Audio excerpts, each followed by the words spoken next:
It's a good morning, the best breakfast show in the capital. Yes, it's okay. With Kwame, Nkrumah and Tikese on 101.7 FM.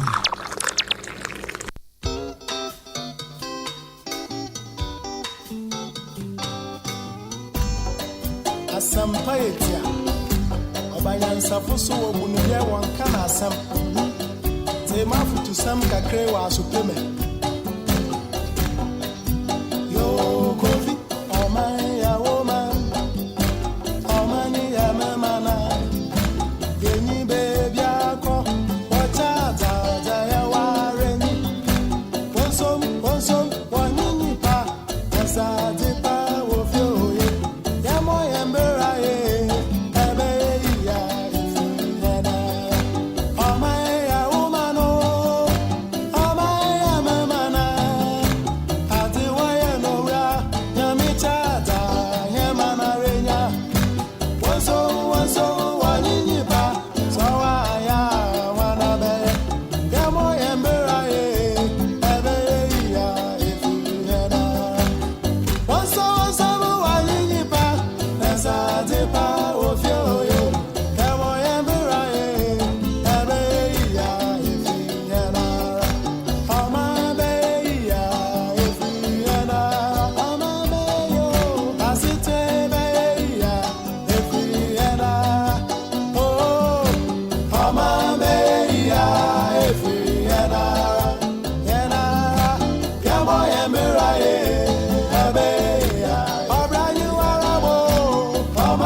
Good morning. Good morning. It's a good morning, the best breakfast show in the capital. Yes, it's okay. With Kwame, Nkrumah and Tikese on 101.7 FM.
101.7 so ne abusuafo ya tena se wade achi bia dwumadie mu edai eyesronko esanse edai eyemawoda meni obiara a wudi edai sub birthday bia no ye nyina ye ho happy birthday na nyame koda medie meni woni ameni wo ya dwuma wena na Kwame amo produ eye yewura Kwame ousu aduomi kwaso busia pani Abigail Ashley empenifu e wa hanamfo mema meyire obia meni obia e na edie etiefo ne ahwefo munum na edie ye nyina ye ho happy birthday na yemfa enyito samba ako emfa ntowe na enyito samba mi ye ebre biara ye be hye ade ache bi adwumadie ase na eye me birthday na 1 Samuel chapter 7 verse 7 verse 12 Samuel gumedi nkan etire enso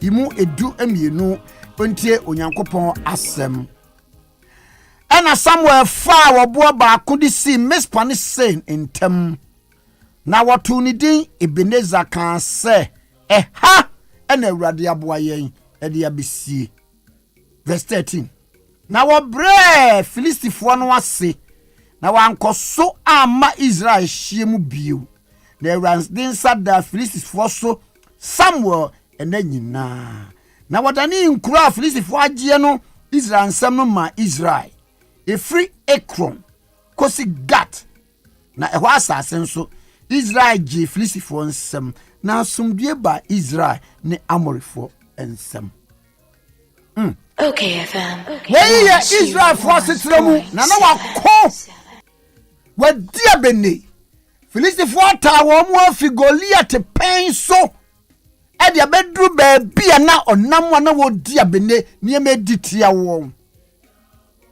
na dru ba bi no Samuel nipa ka kire na Samuel Filistifo no wo den seye eniema bebre na editia ye nanso nyai su a wo su fra Awurade no wose na ye Nyankopon ebegye afi Filistifo no nsem ampo niema bebre na akoso wa abrabomu a efiri bre ye wo pa sese wo kasa wo rekanto a ano odene wo story ne nya papa wo story no obi tia no obai nenum obi tie kwa pa wo fa so a wanyina beduru se sempempenso ya na ye no nwanwasa ne Onyankopon no ne ho odene wo tiase Onyankopon no we mobrohufo Onyankopon no oya akogifo a akogiwo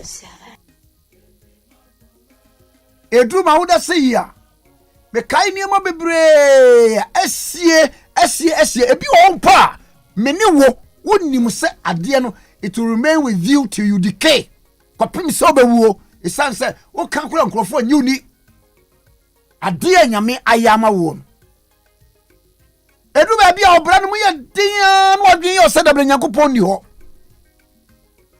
nanso du ba bia na wo hu se sa ade yi kura ma me kwa ho kire mi na Onyankopon di siesie mi na Samuel ebedru baby na kan eye 1 Samuel chapter 7 verse 10 na wasina Samuel ebo ohia fodie no Filistifo no twipini se woni Israel ebeko na Awurade paapai apra na gu Filistifo no so da no na waka won gi mo to Israel nim ene dai Awurade ma watamfo ntoto ewo wanim wo ma woni watamfo so nkonim Awurade mpagyaw na wonya ni monyam Awurade mpagyaw na wonya dansedie Awurade mpagyaw na akenkan wo se na merima no free Mispa kopamo Filistifo no na wokunkum wora na kosi Bekta ase edu ba bia na wabemu abu edu ba bia no ha esan niema bia wusuro nti anope wasma me se mebo amane yese enhwe wo haw ne kase a eye na emom hwe wo Nyankopon so a wo so enhwe awo na ama no enhwe ekuru na woni bie no enhwe adwuma na asaye no enhwe yare na wo yare no se eso se doctor ne say say ya kasa amufie de mongo say ya kasa mufie de ya hiafo fie hwe unyankopon no a o so na wo kese Okay FM was a bra kunimudie ba ye no enna Samuel fa wo bo baako what is see mispa any saintem na what who ni din say Ebenezer wase a wotie yi baabi awurade aboa wo beduro ni o wase na waka say aha ena awurade aboa yen e dia besie baabi awurade de aboa besie yi wo maye ho ban na duru baabi mpa woduru bia na won ko nwie na kasa wo be fortified na wase na wabre Filistifo na se na wankoso ama Israel hyiemu biem na awurade nsada Filistifo so Samuel na nyina mu anopai mi mpaibo e wo mawoda ne se awurade nsa na watamfo so wonkwa na nyina mu awurade ma wonni kunim wonkwa na nyina mu awurade mi adom prono no ma wonkwa na nyina mu awurade ma wonni wo bre so aba wonkwa na nyina mu awurade nhyiraw na wonte wo ho na wo mankunim die nya wo dia Jesus Christ a wote ase fagidie kase amen. You can go 1 Samuel chapter 7 verse 12. Onyame asem fagidie kase amen. God bless our homeland, God our motherland, faithful and together. Hello, my brother. Hello, my brother. Hello, my brother. Hello, my brother. Hello, my brother. Hello, my brother. Hello, my brother. Hello, my brother. Hello, my brother. Bia Ghana man betu pon wanejira wo man ba power dwene Ghana ho kane tie bia ane na magani amagashia ne ehunu amagawo ho tie bia egi One Parliament members attending the sitting Ghana. Okay, 101.7 Sunia Bushafo yatena se wo ade achia bia edwumadie mu na ye special birthday edition na ye mawuda ide na kire se eniyama ekoso pa miduru ho anopa yi a miduru na mempanimfo egina bonkum nifa ena eja this way chocolate drink eye de cocoa papa bia ye no wo mo bo bi ma mi ena eja wo mo se ya wo birthday ni fakọ na fakọ e program no wo the birthday mi birthday media wo mo de this way chocolate drink ene shira me ampa majetum na emo so pa bi nanum abusua nkyemfa akola ne num bi maame ne num bi obi enum bi enuane no ahyemu ma se be unum bi a ma ho si ho so adwuma bi a wo ye no utimi ye ne sede etie this way chocolate drink do nya ne so hye so yasene e ma yetumi e de brew me ba mo chaw motivational message yi fa aseda kese e fama lufa tablet and suspension ye di 2 or 3 di na lufa tablet no malaria pa de complicated ese no fi ese kwa ese nko oh wonum lufa na neko panimu benum ni tablet tito ne friend press ena ninsuo no suspension wo de be ma akwara wo mani bia mani ni di ansa na wo de lufat e de ama no wo mani bia mani di ansa na de lufat no ama na mananom na wo ba no na ansa 3 days eno anu no e betu malaria ni nyina afiri wo so yasene Emma yedi motivational message enso ede ebrew okay 101.7 eso eni na Vodafone force men kan kire wo se why ne wo santa yesibrom nyemu anu no enti se wo dia na wadi amana yede na wose wode 2 million Ghana cedis cash jackpot ede atowa wode charge de awodo ebebre wodi ya ne se a simple recharge se wo charge phone be out 2 cedis 5 cedis no oh ebetia mo nyeska airtime ana data enu ni nyina e 2 million na wo chiama wo mo Vodafone so nyina na wo bia bibi a friend say red coin whenever you top up and now when you more coins now obetimi sample sa red coins no for recharge and now say obetimi e de nya data and now say Vodafone cash so pa now they redeem me and 10 into straight away where you nya fe na ye be say me sign it on ye be to draw there be simply dial *533 hash *533 hash and now come my Vodafone app to redeem rewards.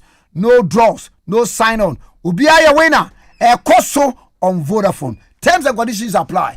Vodafone was it together we can. Okay, 101.7 Sunni. Why not me watch it? I obey. Nana me joso. Na boko dear. Aza go try di traffic. And then I would do my many ones na say. So you ma won. And I say, oh na anti ade na yesa. No see my ade. No and na morning show president of the birthday of the land. The birthday. Yeah. Award winner the birthday. Enti ebe ya to so kakra. That's right. Mama ni jina say okay. Well,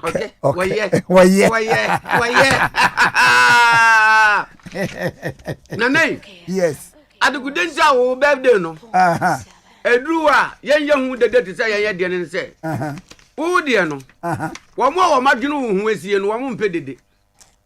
Dabi o me submarine. Momofo no me ade no. Oh. On just am in panka so. Me da ma se wate. Edinda me amede o number na betu dwa. Na wo maye. Awo ma kwa nim na man dada. Awo nim dada. Awo nim dada. Mo no flu. Wa ja ye die.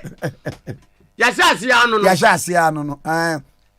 Emeye se bia wo mfa bibia emre me wo nsende me hwe mombo bibia ma.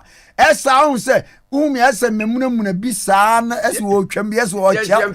Ese on chia. Ema nkonya problem bia. Ana wenzo so yesterday for. Yempe birthday message. Message me gwa me ntimi nka abrofo. Enu anu no. Yempe message na control message na God bless you, wa bless na wie. Ana may the grace when your grace na wie. Menya grace na wie. So and the mercies of God mercy wo. Mercy wo. Dia can you send it. Send it. Adia broni kan no finish it. Cash. Send it. School cry me call you okes. And so you know sister. O kan no feel it. Have it. Okay. And na ye de obi ase. Na wonim empo de ompe wasem. Edu awo da hira no. Yeah. Na wonim adokro ntia. Just o kan. Atamfo. Eti se potholes a ewo kwam. Enti e ma wo ye careful. Okay. Enti sawa townfo na wo ho no. De ka ne nko nka waseye no. De wo keka won nsem. De ka ne nko na wa wuo no. What say potholes. Na wo mo boawo e ma wo timi drive mienda way through life. We are careful on the road. Yes. Okay. O ma oji ahwe Hwe ye. Eni da ho. Because we nim say wo mo hwe lumba bodwum bi. Ye ne o sere kwa. Charles Kojofosu. Chakodwofosu. Na wes bi wo me ye fe no o se kirema ye no. Sipadwa te se. Kirema ye no. Kirema ye no na me gu nsa no ye ma me adamfo pa. Na wonim de kirema ye no. Dabi. Kirema obi a oka ohene twene. Na nipa ne aman nyina hia ohene tra badwamu a me abe faw. Na wo na wugina mu na wo bɔ twene. Na ke da wo de bia no wonya ohene de. Na wo ohene tra se a badwamu ye yi o kire ye fra ntoma kama. Yes, na de o ya de oboa kirema ye no. Asa Jennifer. Ohu ahi. Asa Jennifer. Hunu wa ayi Facebook mu dance na dawroma enenya this way yenom. Yenom. Tibon so fa na mo ha. Enti atamfu nyina no eduru wa wo da hira wo mo eye. Oh na Jennifer so person we show. We show. Jennifer. Bra microphone ni. O de ti kra no ti nkwa no nimu. Was on to me wish. I wish you man. Oh, na no so we show happy birthday. Mate. No we show happy birthday pa na no fufo na no wono a wuti beat no. We show obewo bia bro. Sa. E na de o timi wo. Ma sound ni nyingu. Ma ni nyungu. Oh, me do bia so ase. Wow. Edu ma woda. Nana. Ensem bebre. Na nso ya na the positive side no. Edoso. Onyankopon. Da me nko efo de ye ne no na ya edi nko de am friend serial callers. Ma me ga de o me generational thinkers. Emu ba ko ni efo Wallens Park. Efo me mo achi.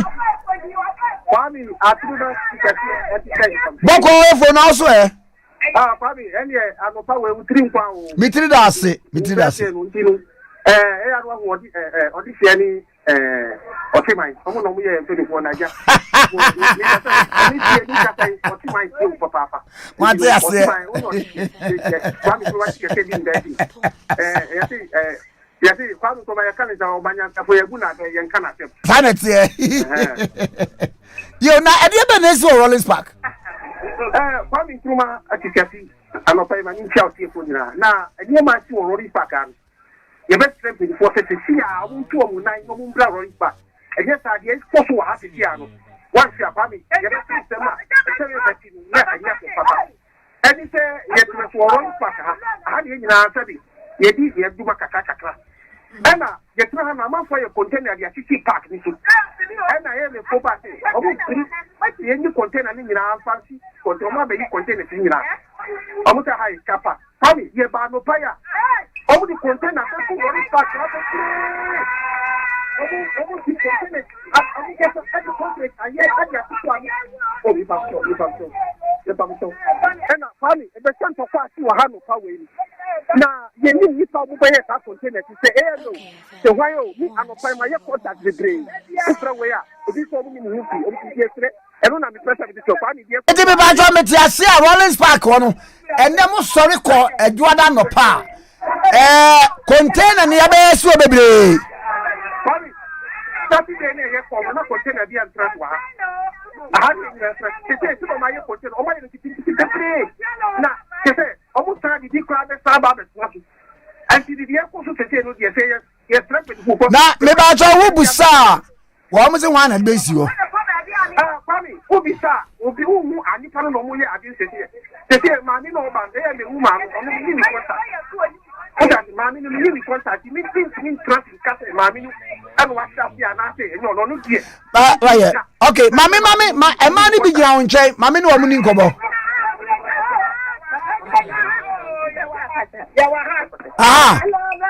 yeah net say obapa na Rollins Park mo han se die na esi ho me too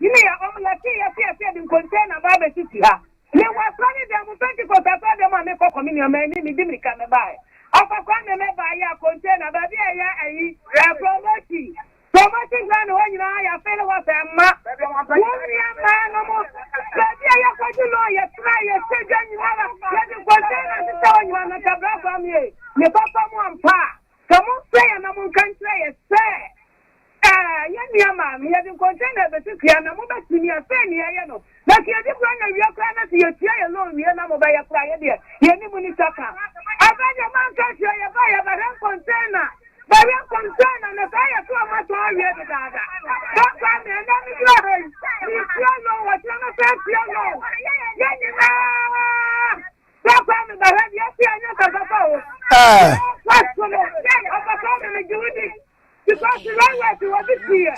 Okay, I'm with you. That's why I'm saying now. And I wouldn't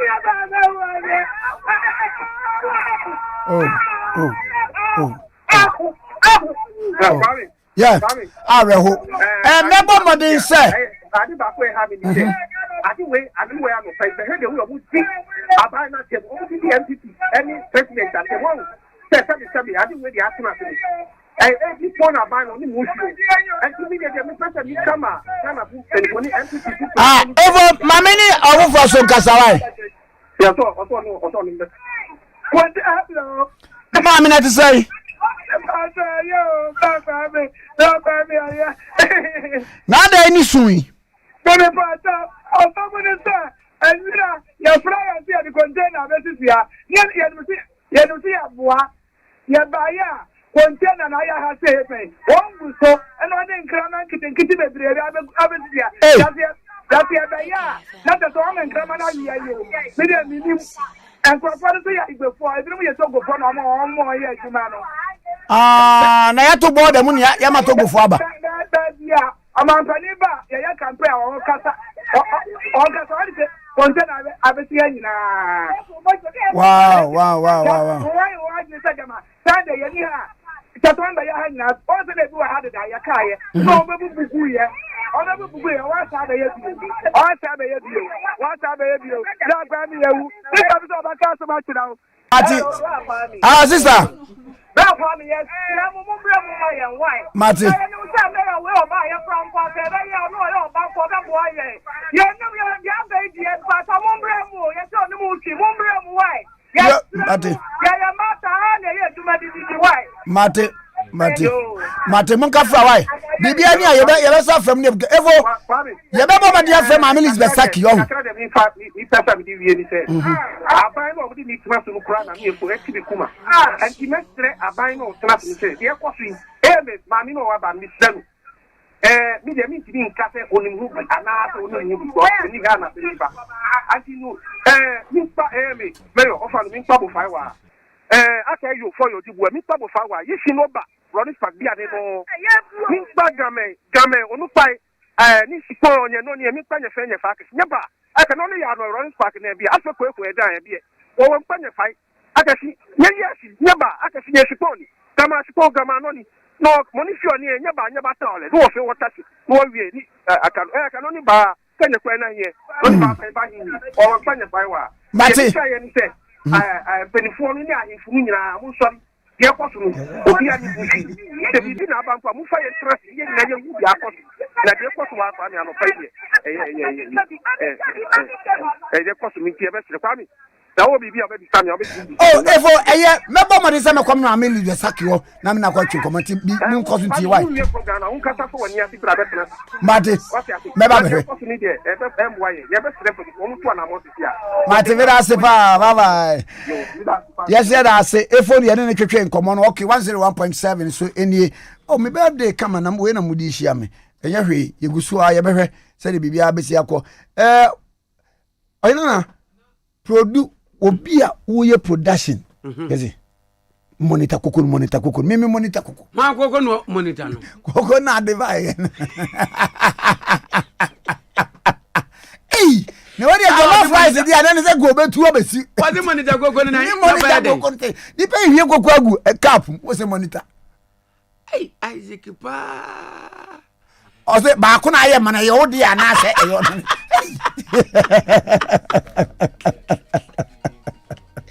oh nana na oza ya say koko no so boss de ma wo no you know scanner de ma no de bia to koko nti eso ate abase na me kunta we de be de na mabu aba then I do job what of obi tell say and scanner better bo fruit for how many months na me say month na mama nkwa kaso a ahofe Jacob na no we are not amba la pass mate and me be truck drivers no mo fo obi na fin are wo sem ba ko asesi ese obi afu obi na odne ba be ka junction da e na truck na ba blocking so ma na fa dipa ne ma na de wo mo ye no mi to bo fruit no sa fin sa and no for passenger party and anyom no be yim and to bo truck bi na driver ni mate and team and area boys na kakran so a wo mo fans no mo so ruru bo ho se cockroach no mo de kan ne nam wow momi yankwa na mini Jacob nkwatwe nkomo na Jacob de no etesei anwo fa Jacob etesei Jacob we na bako de ya me adon bako de we ene driver force wo mo nya adwuma ansa ne nkomo foforo na aba wonam ko mu na etesei wo mo peka ba krom akwadwuma so ne ade ade etesei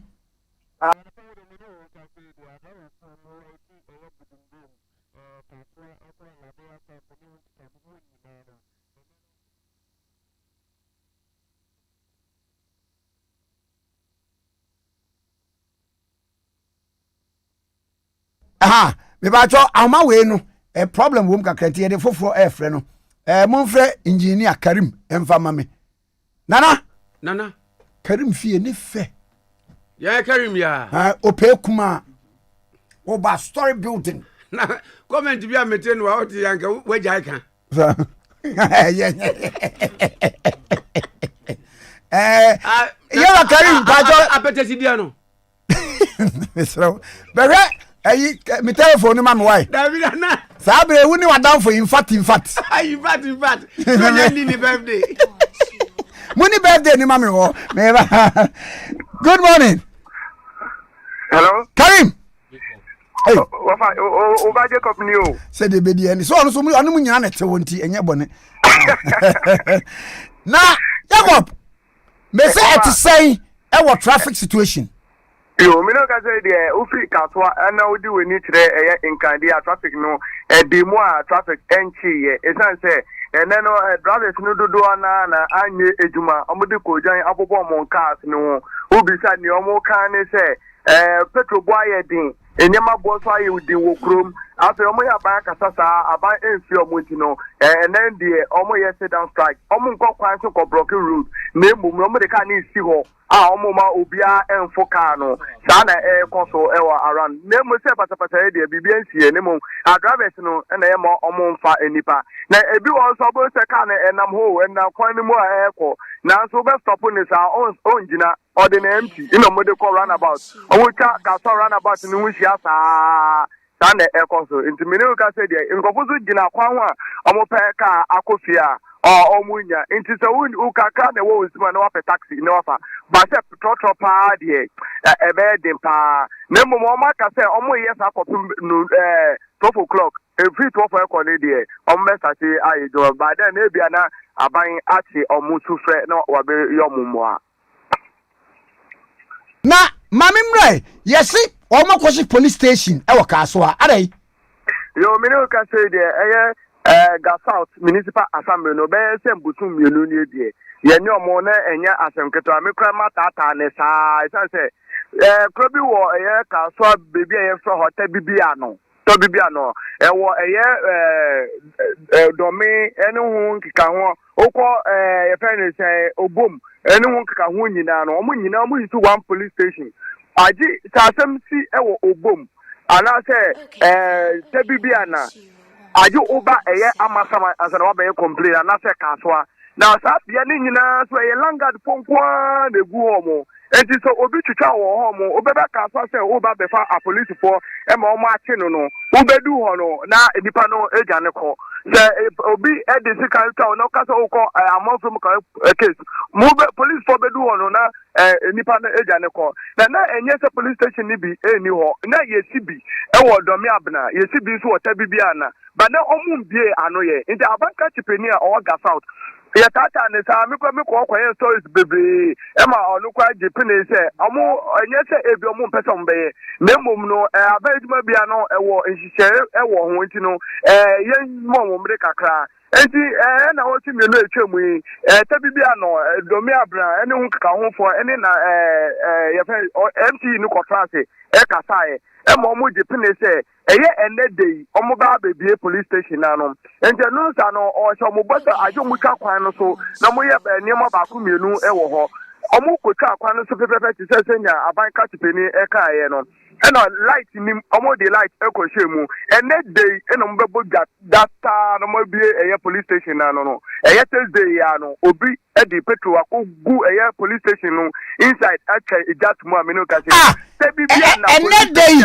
we ba to another na ki be be police station na no me no gas another ya another ya no obi di petrol akogu police station ahye no wa seno na police station no okọ inside a TNJ we sili omo bo ni nyina ye TNJ ni nyina ase na apen so officer penifo ba commander ni omo betra mu ho nyina nkungwa aban ato ni nyina no ye de petrol gumu ahye no nti na ja data na mbebo e wo te bibia na mo de be police station no ambaso Posi 40 mi achi obi ena baby e woni nti obie ni wa ohun se obi be ye saade no me no ka say de ye ko ni one mo around e kasa ni omu temu ni say esan say sabia no ho aye landguard form headquarters intinu say BBC na wonnim no pia bonten a wo sa nipa na che say wo fie na wo na ju wusu gane enti tam na asem no koso no nkofo tie na mo mo suro say omu be pia bonten sana ade no akokoye but apaka chipeni a kire mu say omo oduma bia no eya na mra ededa ho enti sisi a me no ka say de enya ade a bibia na omo police station no omo bebia ano sisi e say ka omo budget ho ebium enti kosi say aban bebe mu abe omo mwa mo di sika kaka beba mo kwa we eduma wo ho de fine but bibisa amba de a enya ade a omo kwako bie police station bia e wota bibia na mom dia aka e wo domi abrano no de omo be kwa kohwe na omo bie ano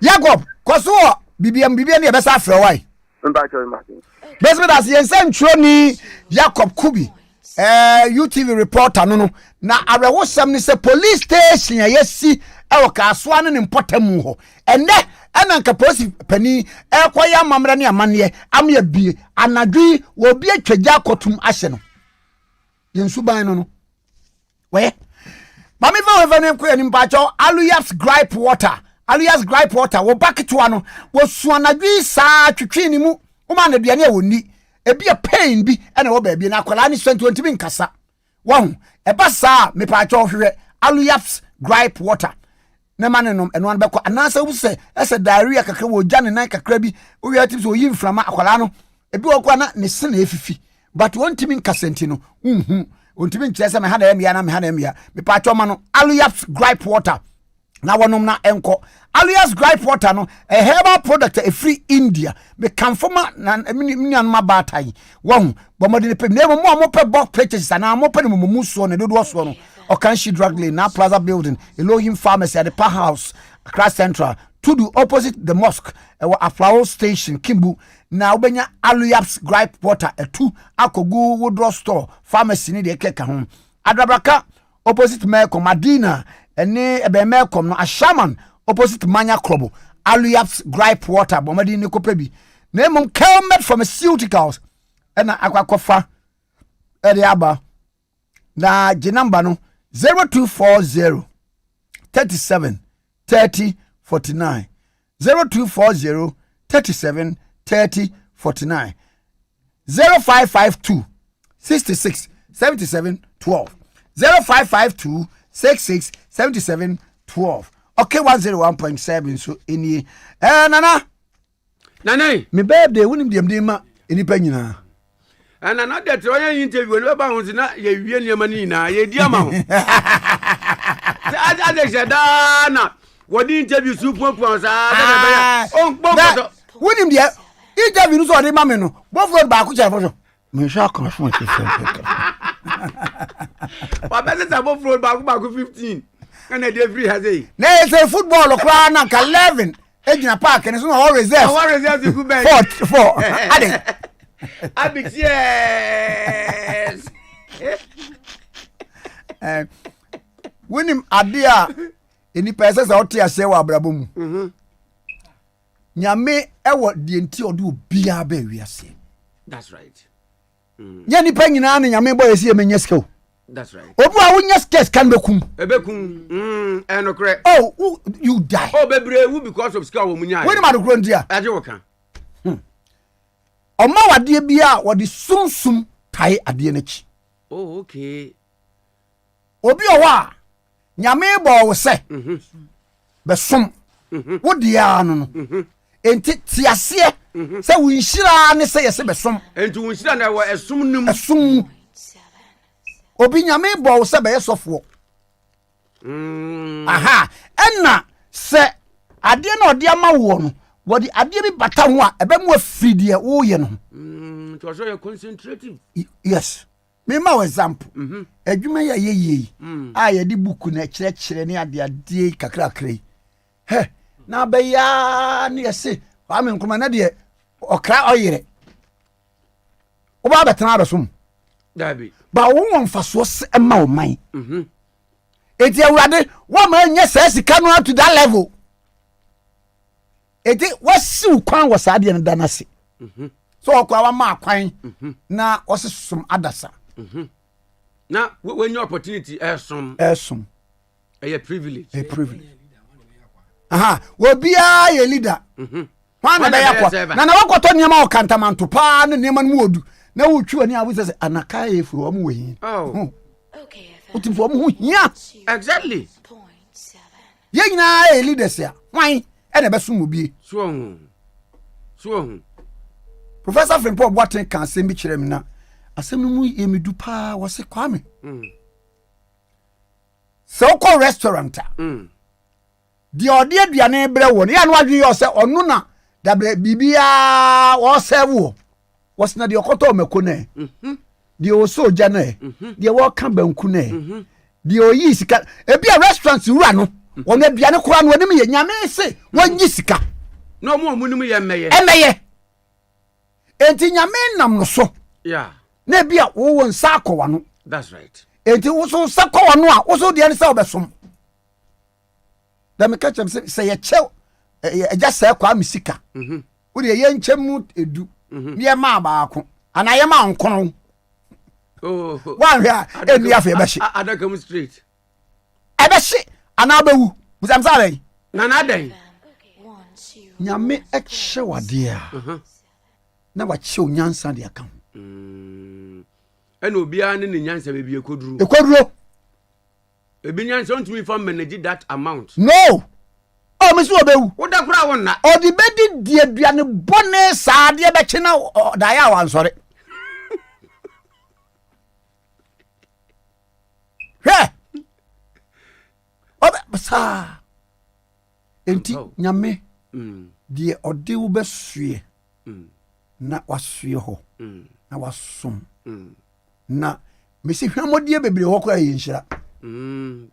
Obi owa na obompa ye se nyame ma ne nkwa abrochire. Nyame amana anko. Ze okoya. Nke ne wonte ase. Katrin afa no so. Konte ase. Ti niema bi wo a nyame de ya consider blocker o se mako atena ha. E bia wonya ska nka an Robert attack o. Okay, FM. Obi owa say ye keka ka an Robert si watete ya na nya rie ma no busam sa de. Onu ni kios na otimi wo ni akrofo obefa. Ba sum bi o wo no. Eso. Onyame de na sie. Didi amede mo obia ne sese ne wuti biara. Si asie ma se me pene so se onyankopon nya me sa. Ebire du na so obepagame a na domara kwa. Obepagame. We. Nana eni ma botu bofro to no after na fe ye hwe de bokata na yenko. Chechenye se abadu. Nana yenko. And now you open defecation. Hey. Nana bezo ka se yanka. Na pese me tata nda de bofro to ni koko ya num no petem. Opi numpete.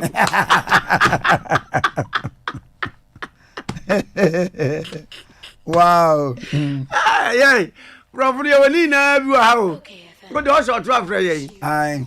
Open numpete. Ai. Anu yeso obi didi matemwo. Omu Facebook so. Kwame Nkrumah no.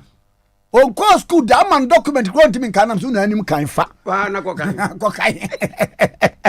Ai wo de eye minim kan.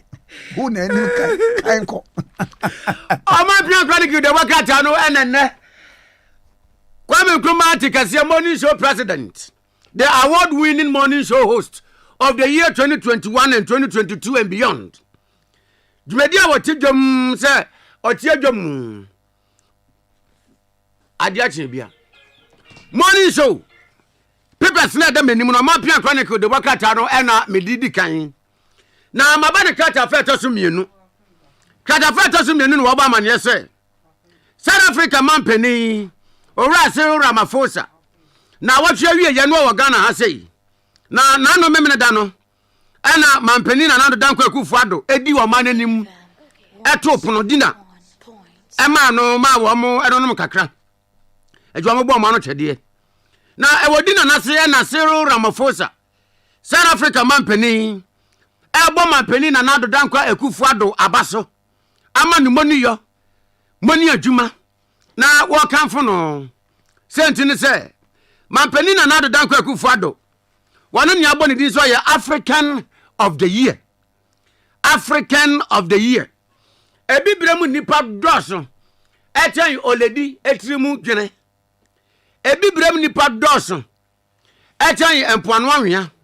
Nanso de oye bibini a wo gina hode ma bibifo aye kase se wunim sremu ahwezongo wunim owu ahwenna wunim dokono abina aya ahwede ase no se wu pe Africa na wu hwehwe Africa na wu hu Africa he mampeni na nado danko ekufu ado na yena Cyril Ramaphosa se nani agipi anto bag baako ade mama mpeni na nado danko ekufu ado na wo se wo ye mampeni na nado danko ekufu ado na ho fama etunwache ene yekodro wonwom ene nani suade hunu ewa amambuo mu a enye wanwa se Forbes magazine wamu eyini so ya African of the year awo born abaso na me wa chronicle de baka tankata fra to so mienu say ye na yanim kane adundum a ekoso asante mantam titru ane Kumasi Greater Kumasi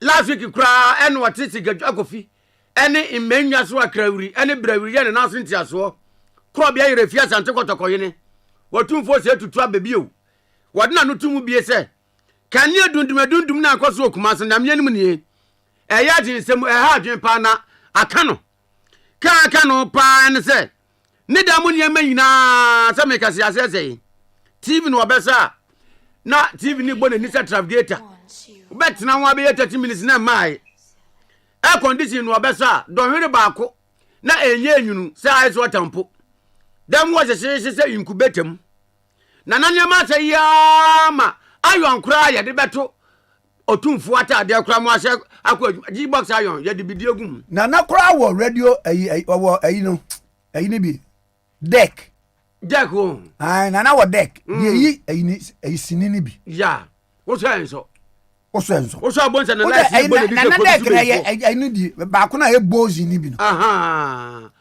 na ehwe ade kese na esi ye last yi no na ya afun na machine so say grondic dabi ansay grondic ana na gramophone no say JVC ai ma say no na etie Hello FM na modum obon say radio no ye che say radio station ni pole ebu won tebe onana nyo yo msi dum na nyo na we na otufo o just work at minister napo na anu akora no a oba ha no na uzo kana chiame naka otufo wase na anu a oba ha na eboku uzo napo eye Dr. Matthew Prempe ni fie din na napoku sa na napoku ni atwa ni tia napo no na ne papa ne apagahene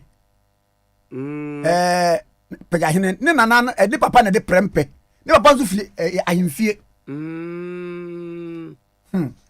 so ya ahemfie de fie ono de ono okwa o magu eti no tufu aka so se na anu aba ya me ma waduane se die no so tufu se na anu aba ya wo ko die no wo so odun sa tu aduane ma ne ma lies of so sa tu aduane ma ne ma lies of na ya na chiame no ya na okama ne ye de kontomo akwa wantimi antwa se uze otumfo nkasa nkyere nipa direct okasa ba chiame so na chiame so no oka na watene no emire bi kotoko ye ko bobo na ye frɛ kotoko fo ahimfie sa abre so bi di kotoko mu tintimai otumfo ase bibi enye ye kotoko mu a otumfo ase bibi enye ye kotoko mu a mena mo de beso ma bobo ano otumfo ase bibi aya no ma sa begu papa de no ma fa komfie mitiwo mo ball isu mi mo bi da otumfo ase number 7 ko mo bi da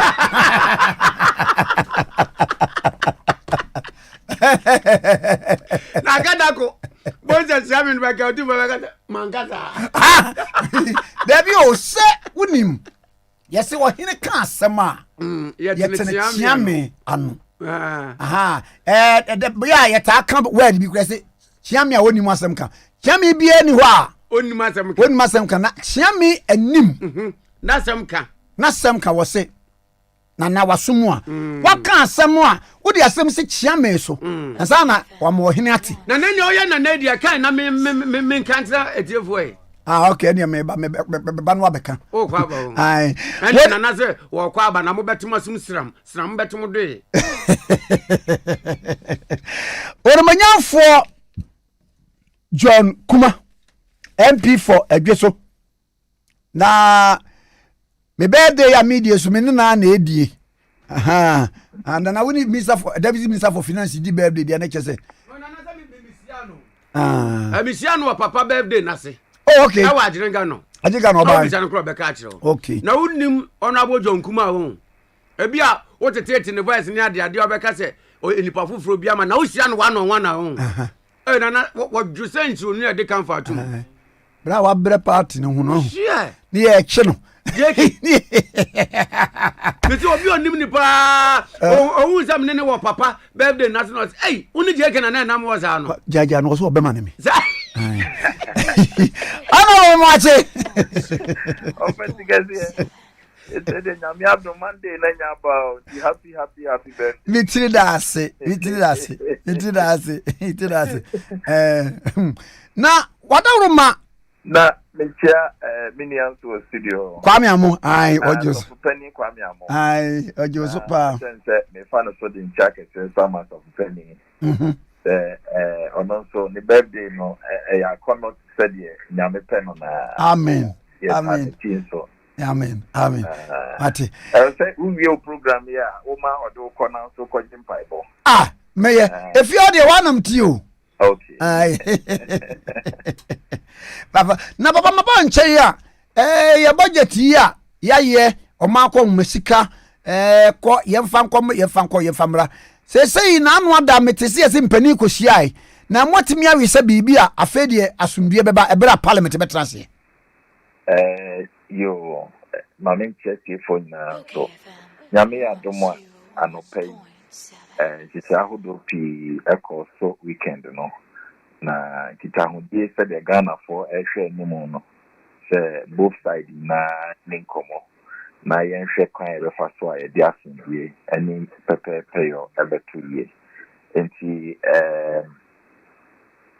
nyame adomo anopay emse wokaya minority group in parliament no ebra ya approve budget no finance minister bekan say or the concessions be and amendment be beba changes be beba parliament na and some mukaya and sembe na say numa no mo hwe ni say abande bi afa ho no ye de homwa ye ebekwa koma speaker na no pay officially they will file the government response to the changes ma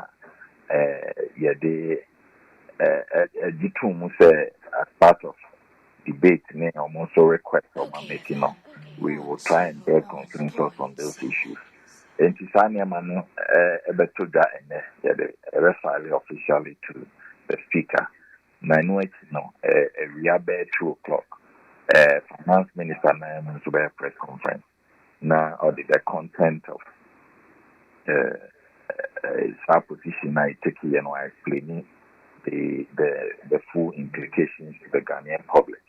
Now, so I signaling now the way forward on how best Ghana is to say a day better for 2022. Quite a fastwa, a my Ghana.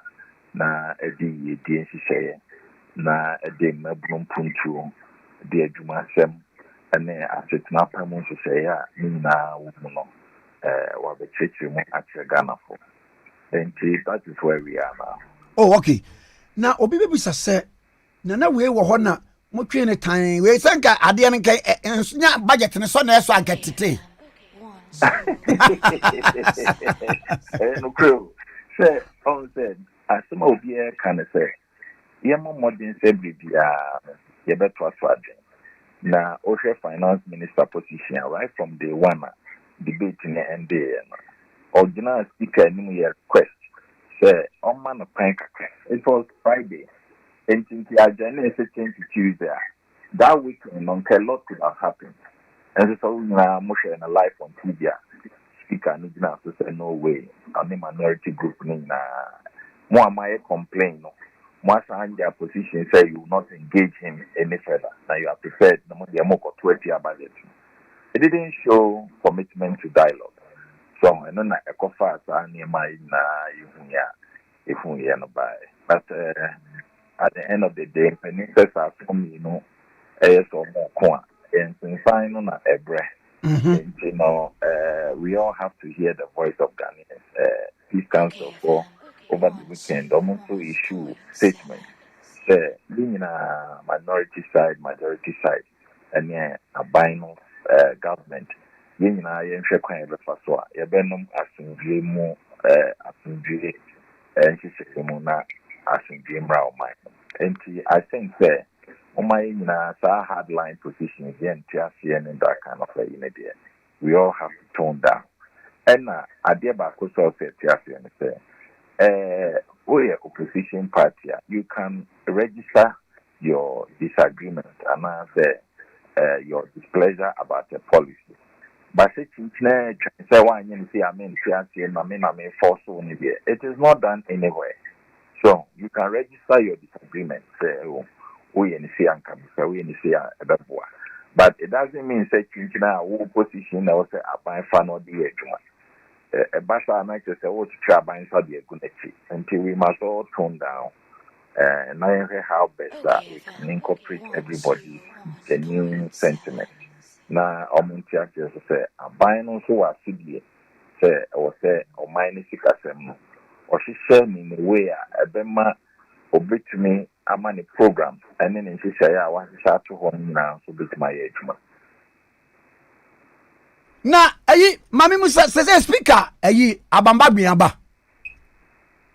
No, say let's all the two Jano. Oh yes, all about the 13th of December. Birthday dear Drew, CC dear. And I know simple. And I see. Birthday dear Drew says in Zakabe now pian sanoba. But you. And I guess ever call you out Joe Seusuo. Yes. A speaker. Okay. Or MP speaker. MVC guy. I like that. Na ayi metresa onabo ayi Haruna Idrisu minority leader. Ka say beginning no na ose one penny na eche otena se chie mu di no e no hu say there be stance na every no abasese mu pegin 1% of the e-levy ebeye bibia ebeye appreciable thing to the majority of Ghanaians. Sa next year, mudi ekosi 1%. Well, and call 1%, but let me take this opportunity to say something about Yura Haruna Idrisu. In Nkrumah Parliamentary today is one reasonable voice. I think that Ghana is proud to have such a leader as a minority leader. So the BSC or Parliamentary, and it's not even in respect of the e-levy. From vetting till now, so the contribution here did almost say or mine and kind cross the policy say you can have the statement obey even Nkrumah will bring in but that is how you build a country. The beginning never be grow and I problems with but the training government side for the engage I have been convinced to a certain level. And that's how you build a country. And I'm very proud that we still have such leaders to help this country move on. So, almost say, or the about 1%. But government is... On the way. Say, a minority funding discuss say on that level. Say, be okay, ya kwatna say settle on that 1%.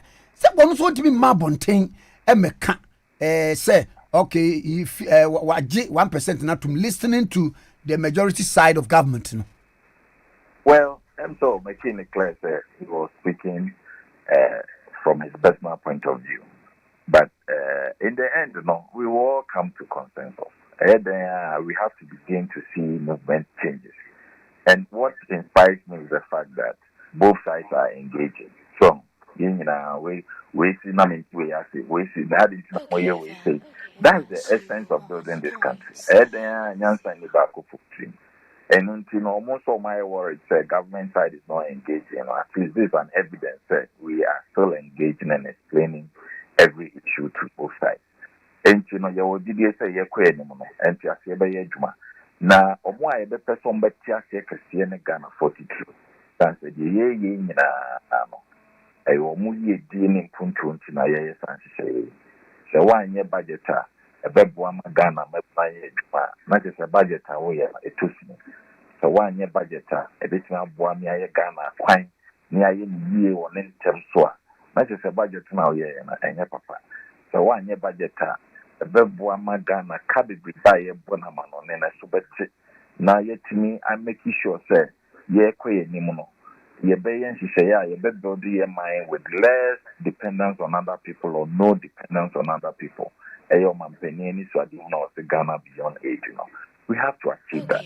And one of the key ways of achieving it, any levy abide the aba, you need to obey a number of the back of eba. So the bet try to consolidate Sikasema Boa, Ama, you didn't share. Say Mabunquanya bet 10 billion cities in the next 3 years in a budget. You won't be our Ghana in terms of commitment to Magnu, Ejuma Samuel Mutikase. And you know, you go to a church from Manfu who say, hey, Abia by seven wow my own. So, what can we do to help? Or mine, and I didn't say on Kwame on Nkrumah Bobu Sambiono. What it means is, and I say, yes, Uncle Bobu Sambio crowd, tenable Sambono sono. What it means is, say, yeah, your hammer. A year, when I saw you seek a 70 at our level. So the names you contribute to now, Boama is a pa, yepe, name Chilima, and Kunyo, how emphasis Sikasamono, meaning I had me. So, and the best Raman for the Omunya Butre, now upon type by Chi, now the A in the instance of Papa and the Bebre of my Ghana. I see. Where ye the nyamias pa se ni na kwa koto we obi nkotwe obi akonya biem ena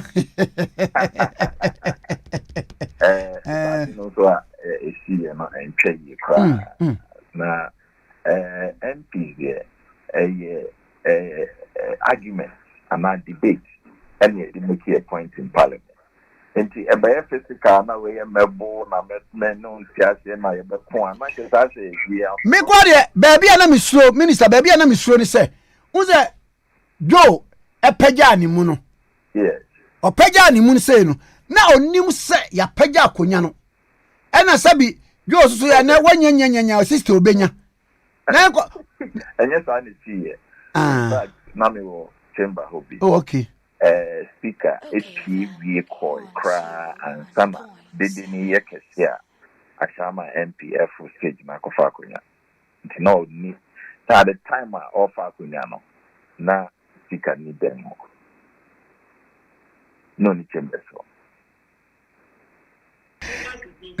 na ayi wedi me wo koi ma mi so ade ba ko fuel minim se enye bibi e fa budget ho nsem Brava force fuel no ne boarding no ne ade ene kwa wo nyina nkwa dwuma ma ene pa sentimental kuma se ye ka sentimental na se nipa no nam fom obi e bon sentimental eti we de mo kwa ya na ne papa ken na mo adwendwen ho ne ahwe ba bi eno so ye de beto yo ya na said the bia ye kan fuel some ya dia ho ahuntie na debia na ba benya nanka sundio krom no bia ho ato nenso mpanin se nkwantia de fa ni na iskania de yo nyankoti edru sumra haban ya se o se o kwoti fuel so na amanone de no da so gina so a me no ka se amanone bo no e be $90 so enti se o se o beti so Ghana ha na se o so hwisi kabia o de kwa ko chim etina ko to fuel no ya brahman for enti eno ne o ha o kese e wo ho okay brahman for se omunya botre kakra na ban na ye kwa enim na fuel prices in west side se e ba for no ye be hwe na ya titito ama omo so ho ahayo mi wa medasa no pay yo miss medasa yes said I say onimunya for John apontu akuma vitri dase papa vitri dase asa mama happy birthday next so obemani me and you wo hwe the way we see here ne dia obemani me ani John kuma no obemani me bia ena nana me bra kwaku e bo aso aba obenam se kwaku adai no say so why me busa say why wo ka kire obra so say why nam say ana wa sha birthday atare Ose Aladeni. Ade alata for no me dey. Aladeni wish you na ka thank you so God thank you for thanking me.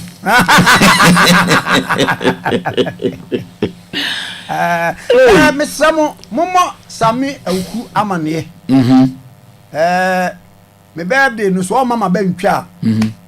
first kama gu fellow no famre me also mama ben I don't know who you jello do no ma because oba ya na obo oledi kwagu sami okuba ya obo oledi 90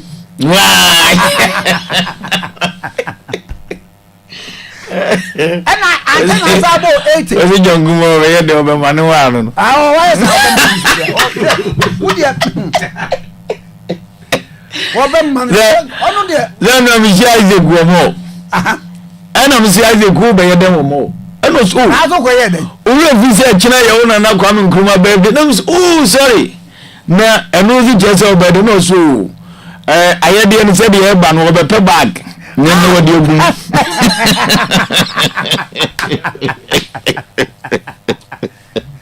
nane obi a opeso hu se manyino so obi owo East Legon Reverend Ajima Prempe Ajingo Reverend Ajima Prempe udi o friend se si e busan se wanyini ana wanyini oh na say we dey nya dance die e nya ni pa dance die wa muni Metro Mass deputy director no na say Mr. Bamfoba na say deputy director Metro Mass ono so minyini wo mu fie na say nya dance die dey say by their fruit you shall know them son of Bible ba kwase you shall know you di media me catch the gun of what's say me no na the bag na ba ti birthday no contribution by manimra honorable call of your sika say biscuit tin your goto bag na ya giegu tina je goto bag na sika sio ba say buba vu mumu no tax abasu ti embassy e betu tax bia Isaac goto bag do friend nti officially and then I am 100 years say man the Francis mami your announcement officially and then when 100 6 December 1921 well dai kwasi prato obagasa the Danyamiasi centenarian mami ma history bi so in 1969 Tata na oye manager of Ghana Post ewo buku gwagu na ye wura kwasi prat eye program wo GBC your friend Uncle Frank's show in 1969 oh okay kusi ana busam Uncle Frank's show Tata na uti tefreka mu kwa na utati yen Nuna no nyas ganda mu ti de na no tefreka ina me be ye dey kajeti an minute ta mi minute kwa ku med magwa na kura na ye de nyamiasi mfio hade nyamiashira since December 1921 up to 2021 Yesu ayebi nti munyamye nda nyamiasi ene mina ne di 100 Lady Vera na send na kenga na obesio eni panyo Prince Obibe deputy news editor UTV champion Prince Obibe mi wache papa mejo so na ba kwa de papa nyame adom ibi aboko but enya boko papa e wala pa titi ami na la pa doctor station I wala pa na eventually abagani to a home Abia muzi Abia ma o de nipa bedu e de afa ni pesi kaswa Madina domme aba bedu la pa e de wu twema e be mo yi nipa ni nyina se o ka so fa ni pa e be bobo wa hwehwe eye na be baka chaotic sakra e wala pa at the moment ame ba sa wo mo a wo pese o fa nipa wo mo siw kwan no wo mo ye hefo o e bi ye loading boy e bi ye Total drivers nankasa ebi GPRC you know you see omo on kabata bebre watie ebi a Tiger Union ebi a Two Drivers Union members and stopping from boarding vehicles and almost stopping other drivers from also taking passengers it is see make the commuters and according to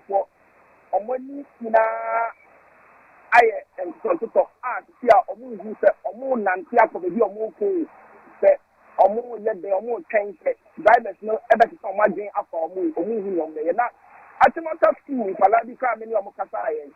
Up to now, I won't be now. I won't need some bit much after school and after meeting. Maybe I say, I won't try exam. And so won't need so much after school after try exam. Maybe I'm not. I am Palmo try exams.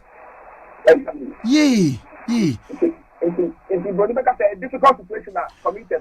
Oh, anyway, and what I'm saying, come out to more concession be. Say, when do you student in Timon form conquer exams? I think, from what I can tell, I said, drivers know almost strike in your maximum effect. And I won't see Obia, police for more try to make it calm, maintain it, calm, but drivers strike me to some the dear a man for a bank to see your more and the ama or won't yes, you can be a won't say, so yes, oh, they can be that is a situation I want to see. I see. 81 say one more per cow when you be no. Bra Prince, one more day. The Brennan Nancy, I can't come with my social media and now UTV. Most of the Brennan and Nancy from La Paz towards Abia, towards Achimota Old Station. About the side. A bit so Nancy will remove, and I say, on the car, my dear baby, at the junction, and I say, on the car, at the farm one. Metro Mass, you could be now you're going to Metro Mass, make my phone.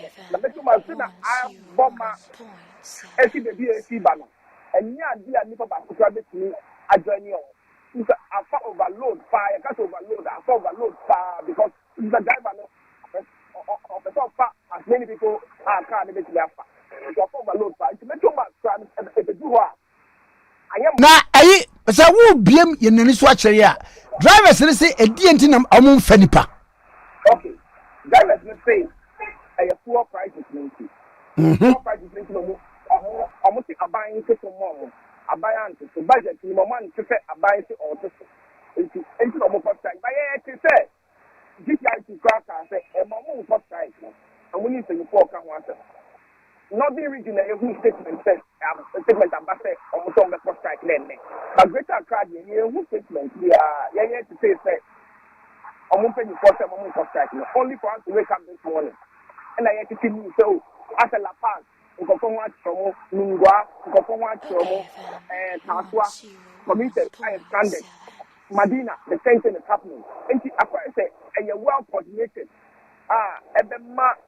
A month of what a preference system not in such a way say Nipa every power will apart, especially I make a say. I see. La Paz a very focal point. Wow. Because La Paz, baby, Nipa the brain, an ordinary day, La Paz, Nipa dog for other than. Car into new weather, Nipa 85. I'm an Abia well. And the fear said. Car credit my body. I miss chaos airport to say loading boys airport man for because Abia driver the only office Abia car and then you be mala ma bedu la pa. The passenger back to be we see or for back question. Adani asem o say mo na hwehwe ni ade basa eye chaotic. The police for nyanya police for the do I see police for ba do na say police for no ba o betimi ahwe ma obi e say ofro car say car ni bi besi na so person load dia o bomba hwe ma mo de eko.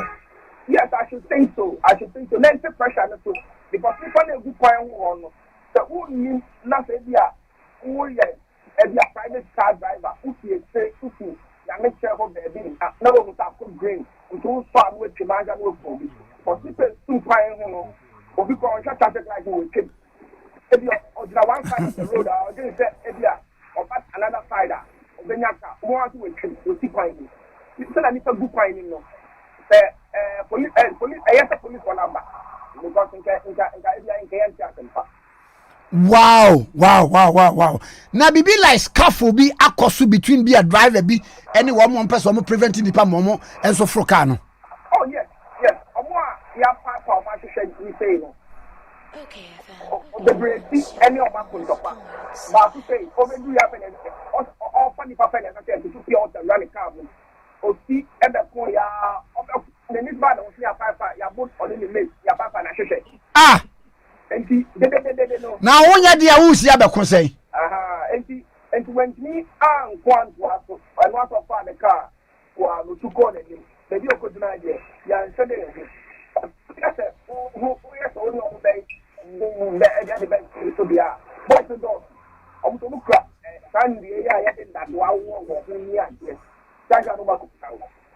Oh, okay. Prince, what do you better ask me? Be any better for why? Oh, shall so okay, 101.7. Yes, same Trony, Prince Obimpe, Deputy News Editor, UTV, and I know Archon Compatch of what for forcing me more money, sir. Why no Santa? Now Vodafone force wa dani ejacha ade bronya imu. We 2 million Ghana cedis cash jackpot. Obia wudi Vodafone cash. Edi dwumane ade ade nyina no. Sika wo chama mu nyina mpacho tie. Wo recharge a simple recharge o. Ubetimi nya data, airtime, and sika efi Vodafone for. E wo 2 million Ghana cedis we for nkofo nyina bi. Simple we top papa. Unya bibi a friend say red coins. Ebra recharge with my Vodafone app. Electronic transfer and Vodafone cash. And as I red coin now when your points no, ubetimi exchange for airtime, data, Vodafone cash. I will share a 2 million Ghana cedis away here straight away from Vodafone. Mpacho we no, advance I will dial *533#. And I call my Vodafone app to redeem rewards. We draw be any a winner a cost so all kodo. Vodafone was say terms and conditions apply. And you almost say asene my 8 digmedie ebrew. 8 digmedie ebrew life pa. Yanko na fe yanko di enkomo. Dr. Edu Jemfi eye chairman Edema Peace Council. Na ye ne papa enko di enkomo. Dog me mo channel pay. Yeah, me. Apa na humpo mu ti sei. Yes, young boko pa ye de urade ase. We de na no ada oman akon mesika ye kopa ase e de nchinwa ba minority ni majority. Na ye hu se mode ye press statement abba regarding parliament ni approval of the 2022 budget. Na e de ne wo mu wadama. Yo no kwasa me say na what you came on you know when you kakra see or parliament if you know na say Ghana for nyina ni anyi ne course or no eho na yenso omano jumedi a wote ase yensa ne se behwe oman asumbi eso enti yetu ho anamo edi kan ekunu majority leader edi tonanim nia yehuno yina na nia yaktie me se Ghana man nyina ni nyia akoso no nti yesre won se womontnafi na omo dwenwe ne ho na mo hwebe bia omo de asem no toa ebi nyame dom yenkomodie no eko kama die manti ase ye adwuma yefri ho no yebuhunu minority leader admin deputy and then penny for nakakra enso twetwe nkomo de to wanim sara senia yekuno no Ghana man nyina ni nyim akoso no enunti ya be hu wo mo pese ti o mo so anu asem na ye de nia o man mu nyina no senia yekuno ye ni nye ho no ye de beto wanim na mo ma mo adwena ba o so se de yekoso no ye ne atia bonte no so ye hwe na ye ni nye ho enu mo no o mo jitu mo se o mo ankasa ahwehwe mu ho se esa so mo timi tu na mo ti o ma party no fan mi no nyina mu de pedu we do se wo mo ntnafe no mo nwenwe ne ma akoso no ene budget no mo nsense mi nyinara na ba bia o mo de to abe ye mo fan to nam se sa na o chi ewie e twa mu no esiada ye holiday memen da kwesiada mejo kosi achina na no enye bia no so mo translate dwene ho ya obinya kase bubi adi abebo ti eno no mayo yensu ehye wo kwan se ye awoti se bibia ba se omo hia ye mo a yensu ye beba na mo se se ye bi na ma omo yensu ye de amawo me ho mo hye ye bo se so nyame ya adoma enu echina de se me ti bia no obenya anoyi na fi parliament no asase de nejuma kasa ye biara emawo ensem komo ni nyina no sa na kuwie ye. Oh, okay. Na kese ne e ko wie yie pa. Na papa ya na enkrofo ataka se peace council asem we yes peace council yente wo monka we yes peace council yente wo monka na ansan kra LGBTQ yi wo mso nka yes peace council for kra na ye demonstration no mi ade papa mutin nsem we ya na temo sei yeti ya na aro hosem nam said nipa bi eni ni jumedie no achi adwuma ayo no enam se ye wontwi emun kasaye emensiesi nti no sabe nipa bi no ko ana sentiesi na ko gina fa na kasa se kasa tia ba ko na kasa tia ba ko pre na ma gina ntemu dwumadi a wo ye no e ma ne nkoyi enu nti na e ma yen kasa bibre enu akire no so sabe pendumu ko kanse mo abonten no anka ni na o gina bedwam guda ni mafia na wiye ye no wo sana ne tase di nkomo a enyi tejuma ne bibre wo kwa ye ya de yisuma si dwumadi we kura ye koye no parliamentary dwumadi ni si ukuriada ama bontia ko pimfiada no kran san ye de ba bon ne ye ko fakasa kasa na ye peace council nganti o mo kenti ne ma ye kasa yes anko obi ente akoyi bibia ti eniema bi wo wa aye no ho submarine type mum peni dede. That's right. Covered operations, yes. I like that. I'm not use the few name now. You didn't put in you know more fat drinking, you took off phone and the assembly of Mr. Salupi. I say, BB, see, I never can a joke. Nipa we chira ye. Eti nature some mitimasia. Peace council ye wo hi. Mu de no nye se nipa be hunu se na ye kɔ ha ne ai se fans bi ye pe fans age ne sa de da bi. Wo ye ye fa na juma na tie kra. Wo ye. Oh, juma ne kwan bi so no e bi kura ehu. Se do ha na nipa na no ne kɔ kasa na ko bi kura nya ya ka na nkasa. Tie kokoro bi hu se ye ko. Tie first must say ni akoni akusi asem wi na pepe bi asem. Bi do asem to ja na ajo. Nti obi e hu ni nti ansem no yesa. Ejuma ye yo no. The nipan tia si ndo mo ka se no so gina bontin bebia na aka se gina bontin bebia na aka sa. Eno ne nkrofo tia se. And the baby almost say keep peace and the ground ni faso. Oh, okay. Ye kan yuma ya yo mreka kreni emi abia e kakra ho. So ye boso. Once ye bi ni ye. Ti ni an nkrofo ne ye na peace council for ye nti wo monka wo ma ye din oye. Oye. Papa ene ye beda se pa na going forward no we de ye nya we buronya no ya sha asia ne sa afutuo bi ho ene so kura sa ya mawoda enti afutuo bi ho wa de baba Ghana fo efa o man asomdue ho na me wa ko woda bi ene mo trinko mitri da se papa let's say Ghana fo nyina so ye de bi buronya ye di kan unipa apotre ehu nya you driver for kura kan mu enye me katu na se me kofi on guaba yesere obia se ye me ni na ho ye nto ye bo ase na ne so se ye bia no yenye obia ye na dwuma no onko na dwuma so boko na se ye hwe ye ko e futu ba ko de ma mrante de mabawa titu telephone ye kura ye nipa na mabontia na nitua phone so a na hwe phone so a wono a nipa de me ko no a echa na ho cha won hwe ye to boton kura wo hunu ko so he de nitua phone so obi na na moto akobo no na nitua phone so obi na na ka abo na nitua phone so yes ra wala fa phone che baby ukudu fi abetimi ahwe na munya so na nitua phone so phone so sa no ye bu obi puna ni kura ye hu ya se mi si na obusa ga na ni se de ni si ye ko no de ko ko se nitua phone so a won hwe environment e che nya hwe no foot Kwame de my say ye me ni now me ye me nhwe ne ma na ye ntimi mo ye ma me ma no ko de ni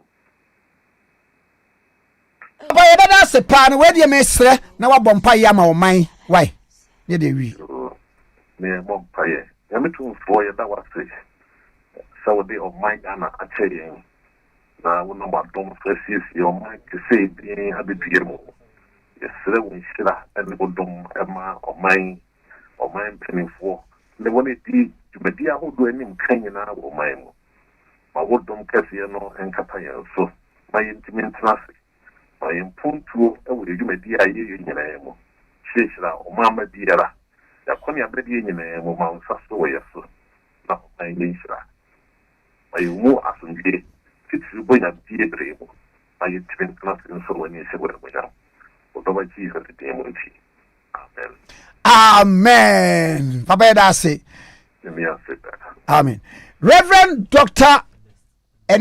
Ernest Edujemfi chairman Peace Council and ye na twe kompacho yare we aha ni papa ye fa no sciatica na ye pain so sisi abefa to asefo asire mo bo ne ntia besu ha na sciatic nerves no ene ho ka na amonya sa problem no ye pain ni ya na odasani a ebi ato no obekọ hospitals ahodo enko obenumru ahodo enko ama bia ka hwiche mu ene bi nso edam paso gese kukuru no na wa asa nipa no mu odu a oben so hwanhwanhwan bi tesame oben de no wapagyaw ebi kuta walking stick mesramo 21st clinic nyamia dom sa sciatica yare no otu asie won ede fi ho ede ko ema hoto pa what herbal medicine and machines and treat sciatica yare no me ba mo chaw 21st clinic sciatica yare no otu ase won ade fi ho ema ne ko over 10 branches e wo Ghana ha domi market heavy dual building mu Accra na make Kumase no over ehwia overseas je wo mo number say ya so na yare o ubi bi na yare o wadamfo na yare sciatica yare no a ko ma 21st clinic for entu ase home fama 0540 311 0540 311 eno no sciatica yare no 21st clinic betu ase home e de afi wo amanako wenana nane birthday na na ye mesramo ya mo amo sendi sika mo aba no sendi ni ntem ya sa bedi la ne so acha wo so penta makwa adwuma inti ye ne ntem me pacho me boa wo sa kwan ne so me boa sa kwan ne so why ye ntem na trotro fo so munye adwuma aha me pacho ti sendi wo sika ne ntem de ne ntem man ko di life aha enna se de be ya enfamani so bebre nti no ana network nso akojame what de network ni betu akojame me mpesa obenya problem bia wo me ne wo ntem so me no ye fine dia ke nu ntem yo donko a eza de otawo no so yose sem fun bi odi jodo ba bi obi na nsan di miska obi na nsan di miska won san di ejai yansuma nyenye obi na nsan di miska what is my announcement is my year nana me year once ya pizza for your announcement 2 o'clock. That's right. Me ba betro be betues kan my announcement. So why ye? Kwame Nkrumah Tikese great morning show host of the year. O de abasem fanto adofo amobo anu nanim. Se nyame adom. Nyame adom. Why ye? Say why ye tam. Enti for asika. Na Nani kariba waya nazo ndio na da oboda mana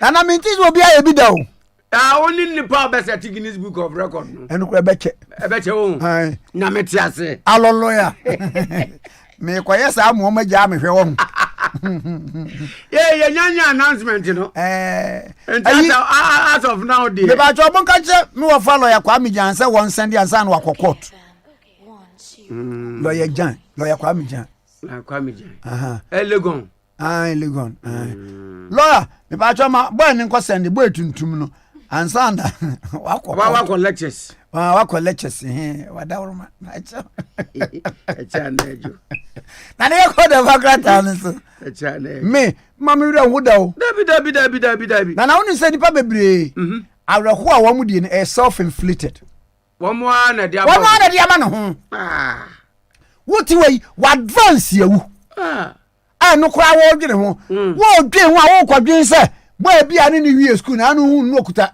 Camry Spider. Wabra advance So why do you and to double agony? When Mary ni Martha, one years ago, I would drink dodo.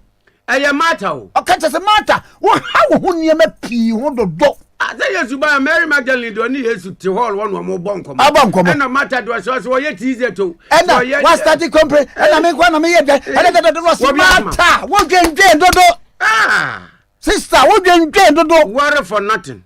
Dear Wogan, and ya dear betting your bemune.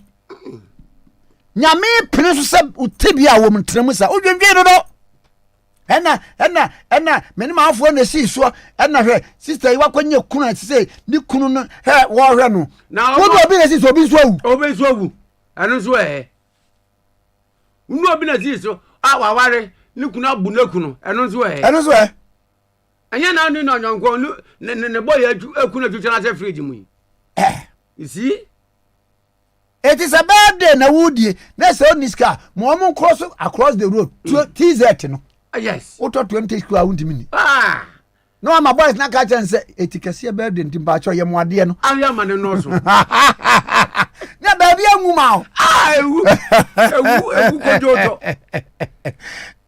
Nana Saturday ye be ye ade achie bia no. Do ha na. Boy bi. Yes so boy bi sit on the agbeshi. Or the idea brem na se dey be me expect obi asa timi duru ona boys nkwala mienu egina ho na ochi amenam jesu no so bra wonnim ye na ye wakade kuro bia ye frɛ wo abena so na mtati o menim woda na no kwa na wa na so se ye obedi ne nti ye ba ya nso yenkura body eduro baako ena da ho no odi atu Mr. Banimu ho wow ena odi banche kakra agu ho mo se bra na amehwe ade me fa won na chia e kurasi aponchi ni bi ha de na pompem bon no nana ana owa abogise ena minim so omde ne ko baba me yi nu a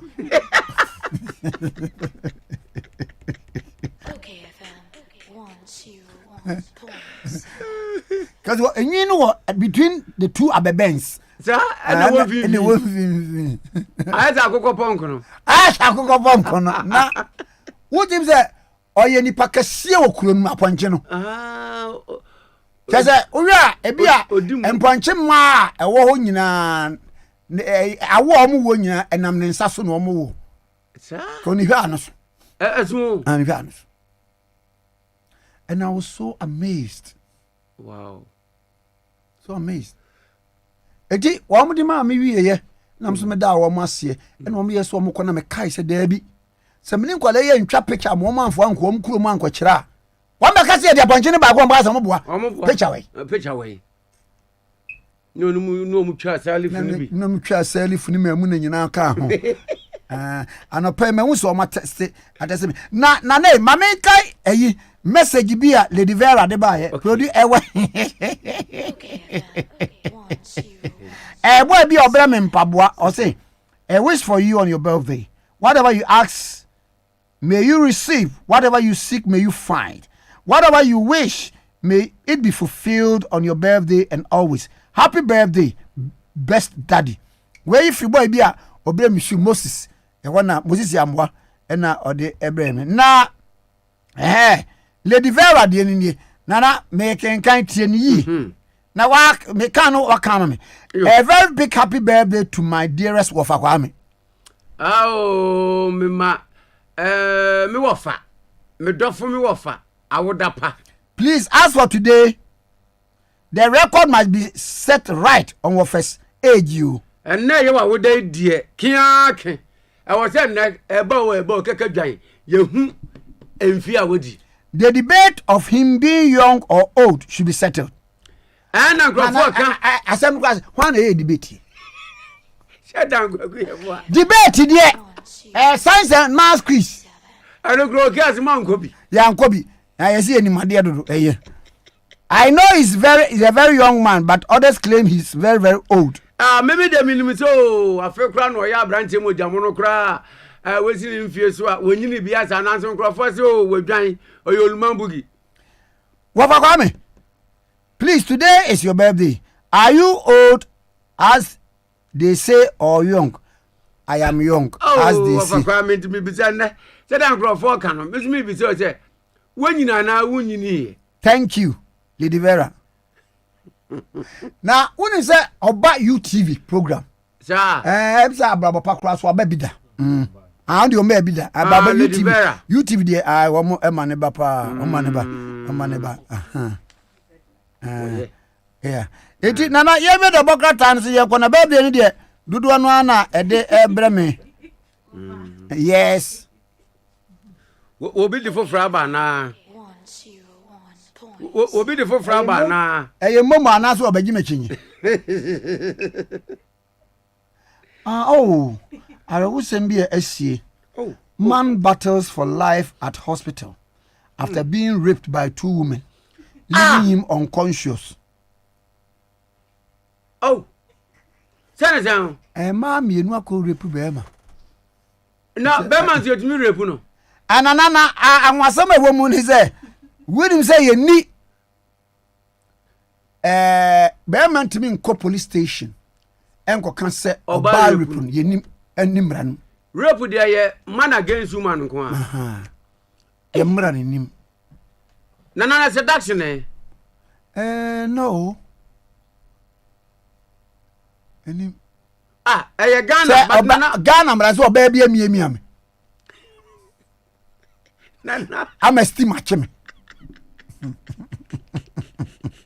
Okay FM na what to kwan yi dem ya sure say abanya wakokọ akoso ne de omujutum say obatumi repu bema na me boa na nana eye o say chitwe secondary school mi school platform wo mo wo shimi a omguso wo shimi pa omguso wo shimi na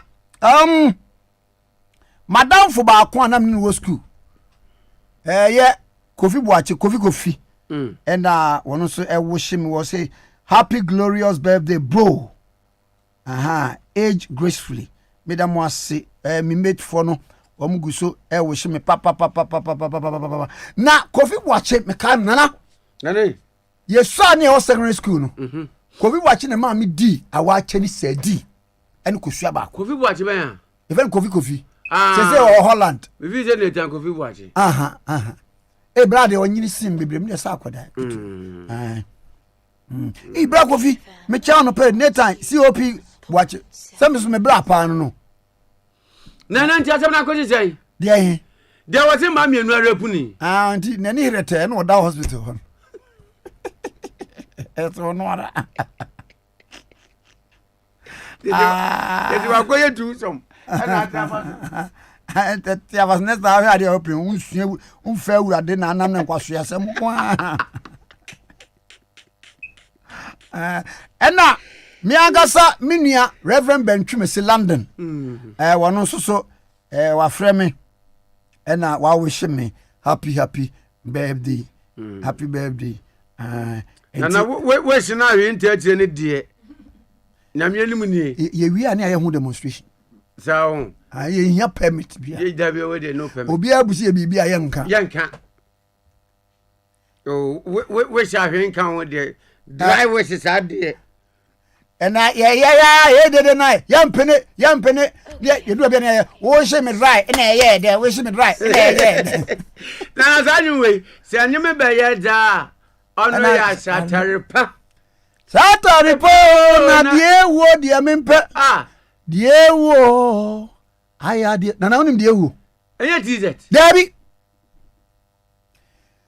kaneno material aya de pama de muslim friend fabric no se wo hye emu na ha ehu mframa hu no na ya wonya guy okay se nyime ba ye da na ono shatade pa na de ehu de me atare a cheze ni de bia na be man trousers and am na mframa e bokọ left na e bokọ right ada zum lion praye enunti because kane no na gamadi wo ho Gabedi as a Gabedi. Aha. Enu chire ja. Ajirija. E chire na wasted material bai. Anana kimpri Ya kimpri so na ye pa no so titimire no. E di e chire no na polyester yes eba na polyester eba no. Na nkofo ta de pam trousers ni titiri mema no. No oba we ne nanta ye ne na mfiamfia ba sasinsin mu. We ewo Ghana dressing book.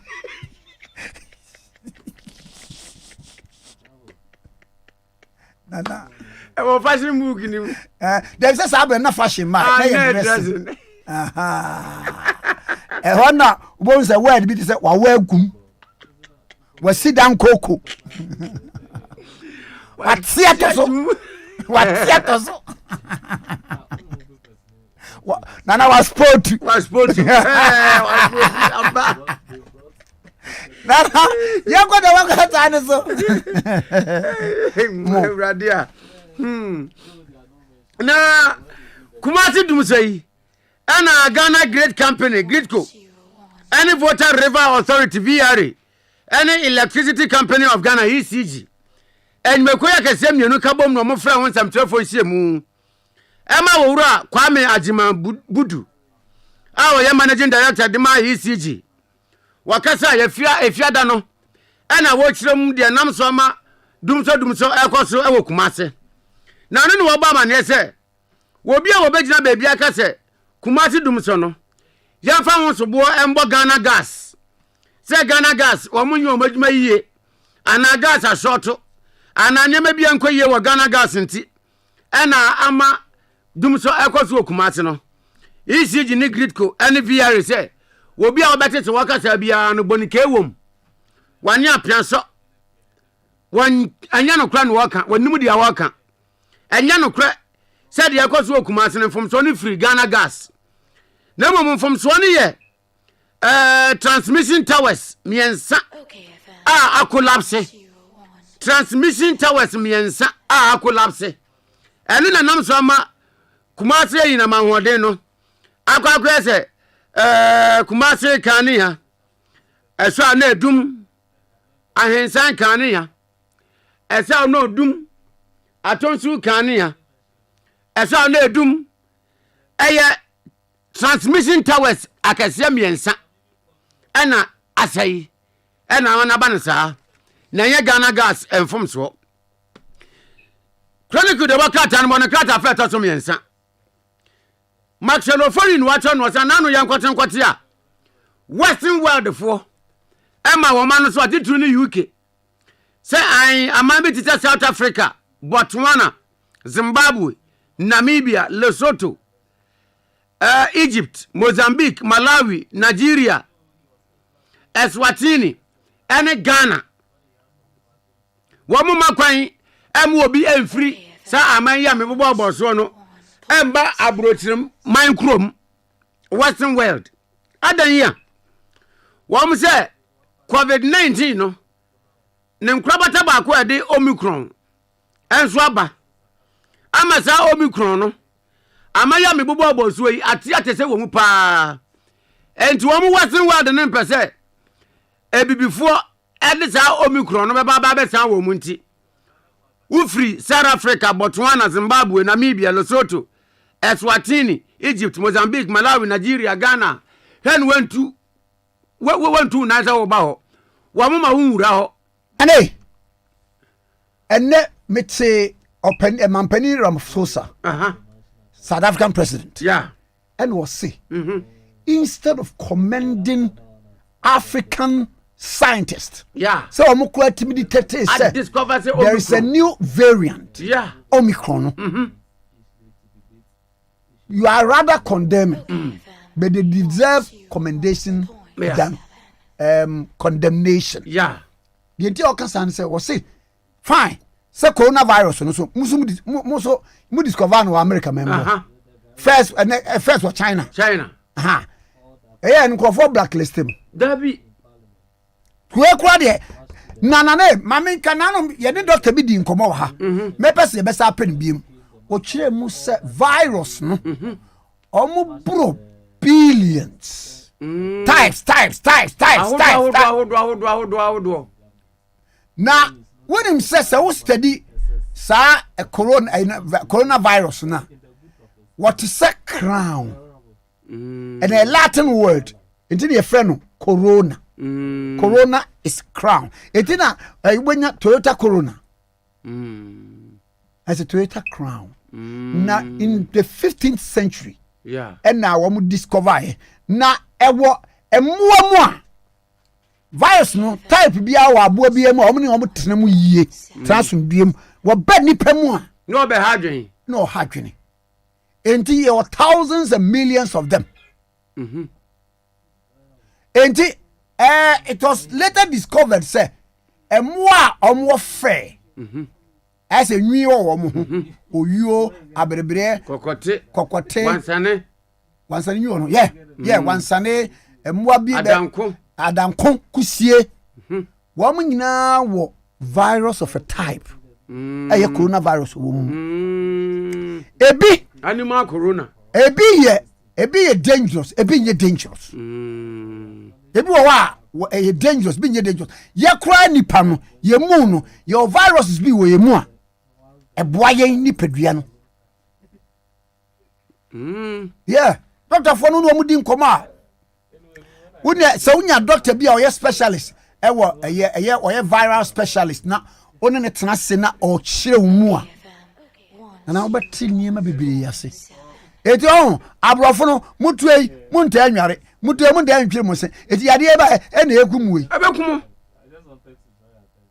wale ababrabom munware ebia mosianshi na yengwa na semi una South Africa mampeni Cyril Ramaphosa eka wiye ye na mampeni na nado dan kwaku fado so eka se na chronicle de bokata no eka se western world wo munnim se de mampeni na nado dan kwaku fado ne buofu a wodwala ye was ade na wo maye no ho a enko matwam ya South Africans me pa jo ntempendo se na wo mutu kwan they don't travel to Europe in search of greener pastures. What greener wine? Yellow pastures kwa wamunko. Na ya tie Ghana ni Africa hey. Yenim Omicron bi. Yenim COVID bi. There be nipa no kwa na ye that discovery. Ti ono kwa say now. Ebeko World Health Journals. No, World Health Journals ni in the annals of history in medicine. Say African annals. Annal. ANALS. Hey, kere no makata no pay your birthday. Unyo obedi ade. Mana mama nkomra wa.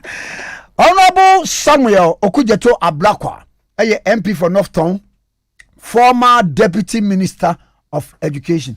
Honorable Memwachi. Oh, me so many. Bibi aboko. Na boko de. Yamia do mo me hoya. And that's your birthday. Hey. Happy birthday. Happy birthday. That's it. Yeah, sure. Amen. Mama and Quentin. Amen. Na unkoswa we juma pa oye. At the Ghana ako enim na etumpon. Oh, sounds Miss Medaspa. Na ma me we dey me fa we emisa levy I budget mu eno. Oh. Hello. A producer friend beam a family. Now, let us form your partner for life. Let us form your partner for life. But your mattress, papa, dear, let us form for any attorney, papa. Na me pamucho mattress ya make size be a biwo. Na your mattress and let us form for your mattress. No, what that's what a one tom. What that's what a ginaso. What that's what a woman baby and your problem be. It is a mattress, papa, na water. Upe a becha mawo. What that's what your problem. Nib water for my affordable. A latest form mattress. Me pacho ya sign a ye furniture nkunya. Size bi abenya bi ato nkonya na make furniture and the design bi abenya bi color bi abenya bi baby a wodi sie se hosun se swa yen furniture no so no eno na ebebo pa latest foam mattress latest foam furniture ɛno ɛna wobɛnya yɛn showrooms ahodoɔ across the country wobɛnya bi ɛwɔ hɔ. Mr. Jamel mekyia wa nɔpɛ, Mr. Simon mekyia wa nɔpɛ yi, yɛnim sɛ moso mo ho yɛ menkɔ na menkɔdi nkɔmmɔ. Let us home your partner for life. Ɔno Mr. Simon akɔ aba bio. Yo, me jo so many. Happy birthday. Mitri da ase na budget baayɛ mo atwetwe ehu pɔ saa de aba bedru baabi. I'm a speaker, I'm not a speaker. Na no so akwakoda yet sɛ mo atu mpanimfoɔ drawn from the two parties enipa 20 a mo kwakwakɔhyia. And then Matisia said there will be a press conference by the Minister for Finance and also ɛwɔ hɔ.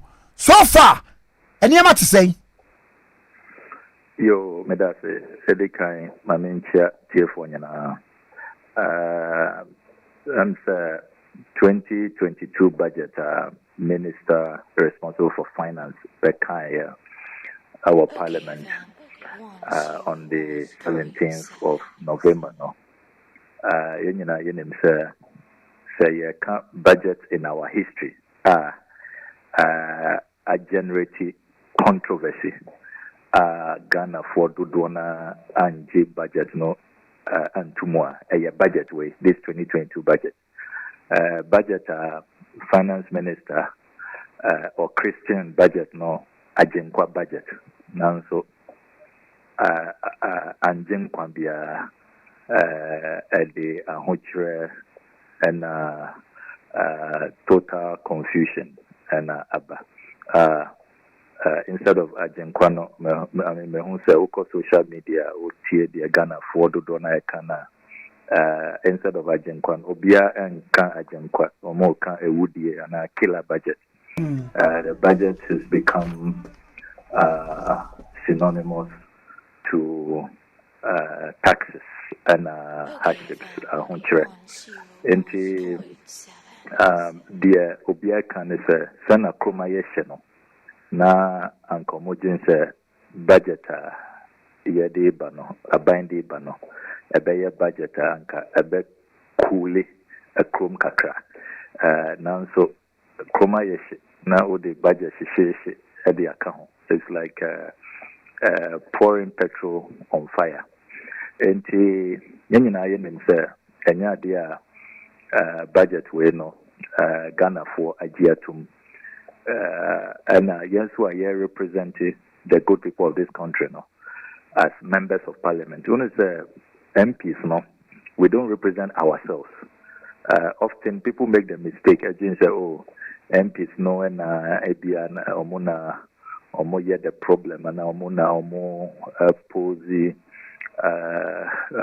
threats, and omo yet omuna omo yet the impediment there be." Our constituents, we represent the feelings, the hopes, the expectations, the aspirations of our constituents, our employers, omuna omuma yejuma, omuna omosuma yen a core parliament. And it's your constituents, kase levy, enya dia omobejia tumna. We cannot go and do otherwise. Say your constituent kase budget na yedi abano ya smuggle ejapawum enti munya vigilant. We have no choice but to insist that ejapa be taken out. Aka the benchmarks review Aguta for and other traders I am very clear about that. The matter to do with neglect of the tidal wave victims from the Volta region. A disaster of this magnitude. Over 4,000 people have been displaced. No budget. One can't be no provision for phase 2 of the Blekusu Coastal Protection Project. When you have such an unpopular budget, various sections of Ghanaians are aggregated against the passage of the budget now. As I said, as responsible members of parliament, you know, who making sure as I said, to meet their demands and expectations. And so far, no, the NDC caucus in parliament, you know, that is what we have been doing. in the process, no, meaning say, Abia now sometimes some of the scenes have not been the best. It has not portrayed Parliament in good light, and the image of Parliament has not really been improved by some of those things. But no, we can only apologize to the Ghanaian people for those excesses. But their intention, genuine, legitimate. Say Ghana for, as a budget way, no, as I say, a buying, as an abrabium, as I say, omukoye omu homework. Intiana, so far as we are concerned, you say budget way, no, has been rejected legitimately. The attempt to undo that was a constitutional nullity because they didn't have the numbers, they didn't meet the constitutional threshold to undo the rejection that was led by Speaker Bagbin in the chair. Say no, the a listening government, abaya obetie, because I mean even go outside of Parliament. Netie Ghana for Dudwana. It's clear, say media. As I say, buying a year on homework. And they say, me finance minister obey a major statement. Me who said the majority chief whip, Honorable Anodon Presso, said they are to just say, finance minister, Akye will be an sign Abba Parliament, Abia, a statement on the 2022 budget. And that is welcome development. We'll be listening attentively. Your core negotiations, no? The 6 items that they told you, say, as I said, tidal wave victims, no? They have to be catered for. A Japa must be struck out. ACA, that is not what we approved. Benchmark reviews, no? So, as I said, are buying. They should take a second look at it. Fees and charges are 15% increase and automatic adjustment. It is illegal. We share the laws of Ghana. Maybe fees and charges act, no? And for Susana. The OSHA fees and charges. We any incrementer, as I said, over Parliament for approval. Now, so there a what budget mono. Almost or more automatic adjustment based on inflation. And after the 15% increase, no, Afibiano or Mobe called Ghana Statistical Service now more share the inflationary rate, now more adjusted based on inflation. And Omumba Parliament bill, they are ousting the jurisdiction of Parliament, which is illegal, totally illegal. Papa, my must question be. Yeah. And near be a border on law, any regulations be any LI binum near the idea. Enti one more ya na omuye budget no. Se unimum said the minimum reya.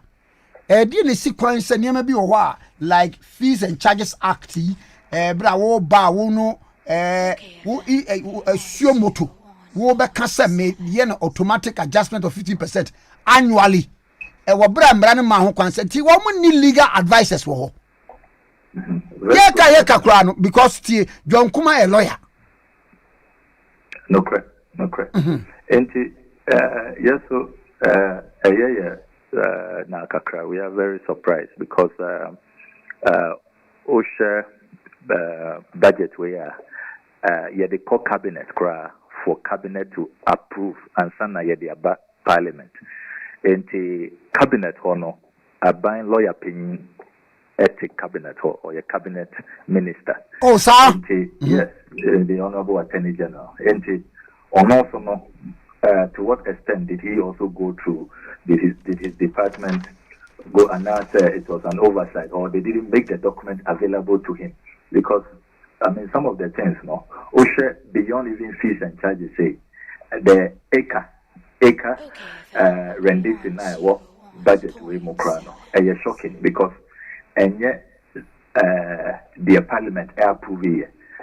Parliament approval no and it's munkoye negotiations, that's all. Munkoye negotiations we are namwa I reported to Parliament. na Parliament I should say more final approval and now so okay budget now what they did was to say Parliament I approve a specific figure, which was not the case. Budget way there in so many departments. The last time I saw article I can say the rejection should even offer an opportunity for a bank cry to clean up the document, because so many other mistakes cry front to Jaya. And I tried to list my last write up. Look, tables need to cry now. Calculations no cry now. The numbers don't add up. My list here about 7 ministries are or more allocations now more no. Figures not wrong. It doesn't add up. Yeah. And the whole document, I don't know whether it was. President didn't cry and to me and capture correctly. Mistakes. Basa. I just hope, sir. Instead, sir, machoism and budget way that approach, as I say, buying, they should have a second look, because we are the government too, and when you know this uncertainty, signals are sending to the market, and it is affecting our rating. Investors are worried, and the consequences on the economy are there. You really have all to lose. As I say, by more calm it down. Now, issues are raising a legitimate issue. One say issues are raising. It's not about your personal interest and our personal comfort and I say frivolous issues. One kasa mo jia tum say germane. Voter registration say finance minister backroom negotiations Wajia tum say it was a mistake. Works and Housing Minister Abba Parliament Abba Kase he was surprised. It's an oversight. Young Fanchomo. Now it will be corrected. And to be fair to this government, this is not the first time or 1 year that commission as regards the voter region. Year of roads, they left out the voter. But are you honorable sana to us no. Mami Musa Adiwi. Budget as it stands now, it stands approved or disapproved by Parliament. This question, depending on who you ask, who besa Yanga Yawo NDC caucus, we are clear in our mind, sir, it stands rejected. There is no budget before us. Last Friday, the business statement could not be read. We made it clear because business statement will have indicated that we are moving to the estimate. What the budget approval process is in various stages. Yeah, approval principle what is the general principles and the statement that is read by the minister. That's the first stage. Second stage, estimates. The estimates of the various ministries, departments, and agencies. Now, committee. Now we go into it one after the other. The breakdown, your best expenditure of the previous year, and projections and all of that. Then, with the new taxes, the next stage is to consider the bills separately of those new taxes. Then the next stage, the final stage, the Appropriation Act. All of these processes have been stalled. These processes have been stalled because, so far as we are concerned, there is no budget before us. There is no approval. Of course, UFRE, MPP, MPR, they will also say, counter now or mobile last week Tuesday, it means they have rescinded our decision and they have approved the budget. But what we all know, if we talk to many lawyers and all of that, strategically, young because your committee nanka, we will have given them a quorum. Your boycotting, they didn't have a quorum. Our approval, though they worked out, the fact of the matter is that they were there, into which the votes and proceedings of that day now, we had 274 MPs who were present. in Parliament. And even took part in the first vote. And Sana Omokase Omohu Asedu Nketia in the gallery, which is just a ridiculous, basis to work out. Omunim said, no, Omu need the numbers. If we had voted, the budget would have been defeated because the Honorable Ajasfo was not present that day. It was all just red herring, young creative excuse and dump it on Asedu Nketia and then stage a walkout. But you see, this trickery, and games, budget approval a very serious process that should not be reduced to these, pillow low games. Clear there.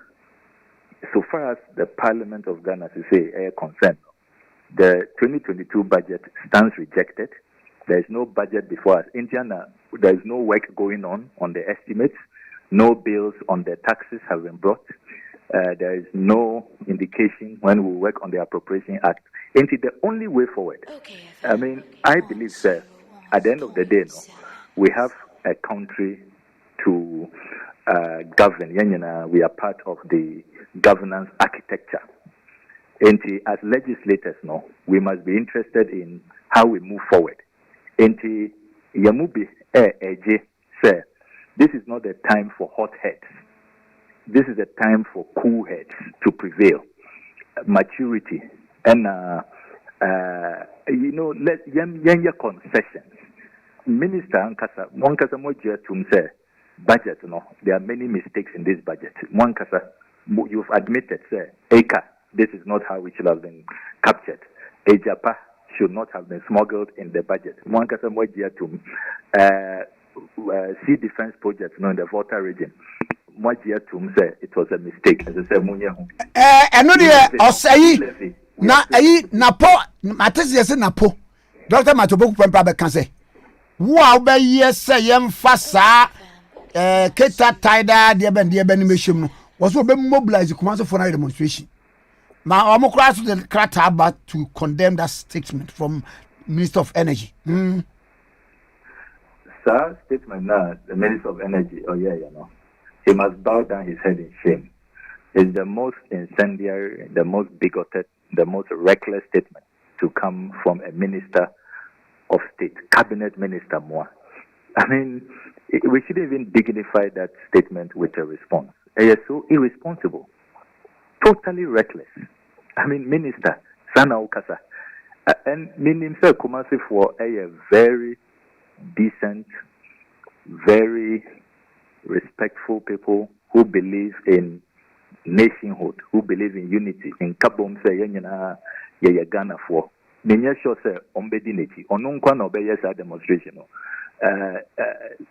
Tumfo or 32 the second. The venerable chief, respected chief of Ashanti will not endorse this kind of statement. Onunkwa no beko that demonstration. Look, ministers of state, I admit it. Minister of Finance, I admit it. Say it was a mistake. Works and Housing Minister, Oba Parliament, Ebeka said he's surprised because on your assurance before the budget was put together. Look, the previous mistake on year of roads, or more Eja Volta region. Immediately, Finance Minister the next day, Oba Parliament, lay an addendum to the budget, and the correction was effected. That is what you do. To engage in such incendiary, such very foul and bigoted rhetoric. You call it the demonstration of the Ashanti. How does this matter, affect Ashantis and disadvantage the Kumasi people? Look, let's get serious. We expect ministers of state will engage in utterances. Edin Kabombeba, Ebeye mature. We will work to build nationhood. This republic based on mutual respect and understanding. We have more than 40 different ethnic groups, but we have all agreed we will come together and build a nation state. And also, as a country, we have been blessed to be spared an ethnic conflict, unlike it has happened in Nigeria, Biafra versus but say no. Rwanda and others. And we should not encourage such reckless statements. And yeah. Me say no kra no Ghana nyina no ya wari ya ho ya busua baako me oma obi to say honorable Apenyo Markin half Votarian half anti honorable Vicefiye Ankara ne papa efri atwuma bofu edu ho baabi na wasaye Votarian yes na uti o sa be fa chese baby ye nyina wa wari pepe fo enu omu nyina wa wari na de ahwa akwa ne se me wife of Upper West region. Wow, look you see ya warranty ye de ne se wo ko ha e we abusuafo na wa wo ba ha we so abusuafo na wa enti ama ena se kura no wo se egbefo ma no se we are like akamfo na opebi a eno so bra obra nsan wanya bia ware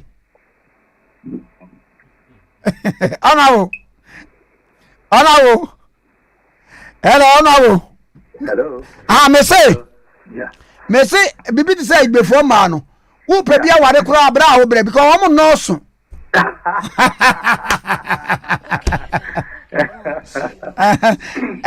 Yeah. And apart from the fact that among those no omo hot cakes in very hot demand. And I wouldn't man kro. Me tell we gbeni da wajaya ware. Yeah. Omo very loyal.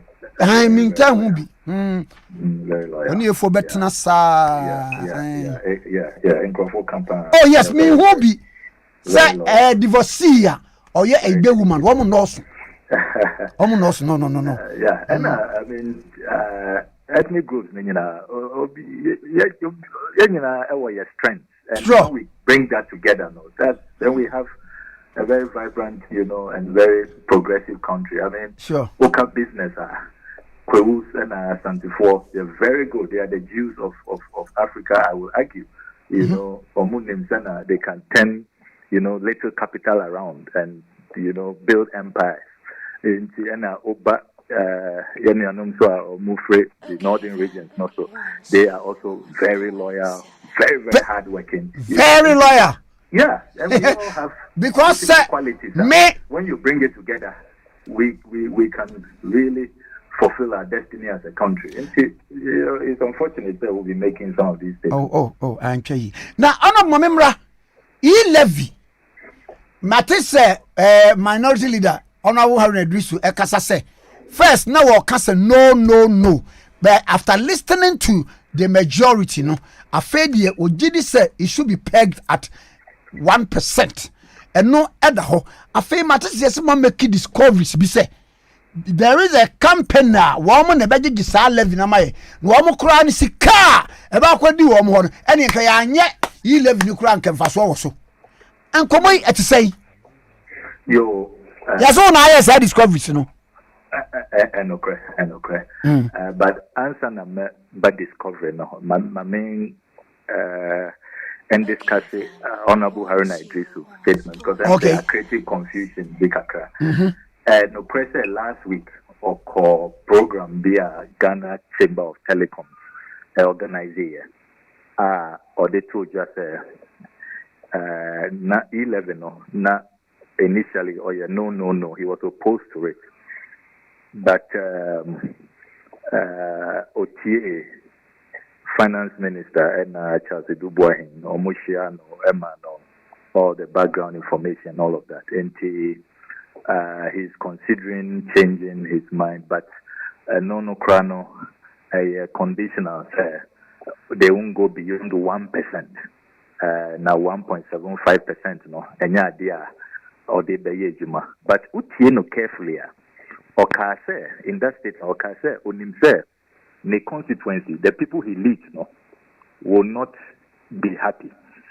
Okay, and that was serving notice. He will come back and engage into official program. Or somebody engage And when him say Honorable Haruna Idrisu, very astute, very democratic, or a very dynamic, very all-embracing leader, or tie Obia views, and he carries the views of his troops as a general. No, he doesn't impose his personal views and all of that. And you discuss and all of that, and we consider the fact that negotiations no crown I break it down, and the way Nema call government intransigent positions and all of that, and the fact that even E-levy way crown even what is going to be used for any clear in the budget. It only says portions of it will be used for youth entrepreneurship, roads. Just a portion, and we don't know what the rest will be used for and all of that. Based on all of these factors, and your passive resolution there, baby Anna Yajina originally Yanjina Hoa, let us not change our position. Into the decision was taken, sir. The Honorable Chief Whip of the NDC caucus, the Honorable Muntaka Mubarak, issue statement to clarify our position, to clear the air. Say, as a caucus, as a group, yes, Asia analyzes all the factors, and this is our position. Our position is still no. We are not shifting into E11, and pencil. We don't think that in this shape and form, Ghana, particularly in these times, we don't need the E11. This is how it went, and this is our position. The Honorable leader of the NDC caucus, Honorable Haruna Idrisu, we are back on the same page. We are back to square one. Debi ana yejina originally ehwa na yejina say 11 yamfuaso anya dia ebeboa Ghana. I see. On the way, eti afeyamra company or make discovery say woman on behalf of government one begin one more percentage in me and what's something to say? Yo. Now may kind budget carefully appendices the last pages of the budget. A hard copy of the budget now page 250. Now so a soft copy the World Ministry of Finance website page 242. Table B your friend appendix 4B summary of MDA expenditure allocation 2022. OSHA item number 47. E-transaction levy services. Abine Eyisika 241,933,000. That is about 242 million Ghana cedis. Abine Kase Koye e-transaction levy services. Into background work actually sikawe e-levy na aban expect aban kase 242 million cedis out of that e-levy or the company company almost koye e-transaction levy services. Me bacho. Abani mamusadi. Yeah. 242 million Ghana cedis. Yeah. Ya de ma company. Yeah. Wanu na ekoye e-transaction levy services. Yes. My question is say wanu no wo ba be pem fa so wum ye onu wo ba no niska ye ne ye 242 million. Say Brilliant question. Osha Ghana say your institutions are more the capacity to say GRA, Ghana Revenue Authority. Afibia Moji VAT over $2 billion. Omum Bisaya for Sikabia. Omwa me bacho as a PDS in nature now. Exactly. This is another PDS. Then my question is say, so be who contract company. In terms of financial resources, they must be capable enough. Now, one contracting namana ban one on popra ni pieto san bota na ho. One ama ni sika se. G when any help to no Nkrumah to build their capacity to do it for yourself. And then I get to say. Thank you very much. Thank you very much. Obekaya Frontiers Healthcare Service, airport testing no. Argument where and say no good for Omobe to me, ISR test no, edisika ebeba no guji. Now so young farmer omo. Nedekoma Nigeria be some company be just a few weeks, less than 2 months to the opening of the airport. Omo need track record be as say omo overnight millionaires. Can you imagine thousands of passengers? Omo Ghana they be na omo $150, $50 for ECOWAS nationals. Just imagine millions of dollars. Sikawea anka abeko no guji for recently Metiwo news no guji for complaining omo equipment as say they need support. Corporate Ghana philanthropists and the bois omo Noguchi, which has helped us in this COVID fight, could have become a very rich and self-sustaining institution. Now, what kind of budget where the irony is that Yema, this company, no, 242 million. Noguchi, allocation, Yama, or our budget, no more, 33 million. Can you imagine? The whole Noguchi, or more fighting COVID to keep us alive, no, 33 million. And I to me, and Yama, now, so company way, no, Yama, or more 242 million. Now, maybe a same way too, Jano, and draw enemy who say, Deputy Finance Minister or issue a statement on his Facebook page and or confirm say no crese allocation no called third party vendor na company no will be selected through a procurement process, but he probably doesn't know we know that company no or more identify no dada and industry players even know which company is going to execute that job. Papa, even before the procurement. Me bacho ay honorable. Now, yeah. Mame ay adisua kakra ana atiefo epentrimu kakra. Yeah. Company no. Ye wa na mokofa PDS baaye. Ena ewa ye si agit PDS, sika PDS jeje ye, si ede wo moka, si enu wo moka, wo mu ba wo manfa hwu amma. Ye wo magye sika, ye nim me kan ye obi amfi me. Yeah, we create avenues for people to enrich themselves at the expense of the state. At the expense of the state. Yeah. Why? Yeah. Why is it so? Yeah. Good question. And GRA, what the capacity, experience, expertise, what GRA hold. People who have worked in this sector for decades. Oko BOG, Bank of Ghana. Bank of Ghana and what the capacity recently and Bank of Ghana for a celebrity or new interoperability system or more building at the cost of $4.5 million.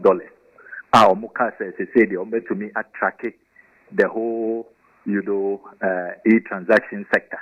Into these capacities exist. Gates is another institution. What the capacity. Into Ebane saying as I say, John Nkrumah say company no tracking, monitoring, and validation so that leakage be so that Ghana government will know how much is coming in. Minia, Yankain paragraph 312 of the budget. Okay, paragraph 312, page 81 of the budget.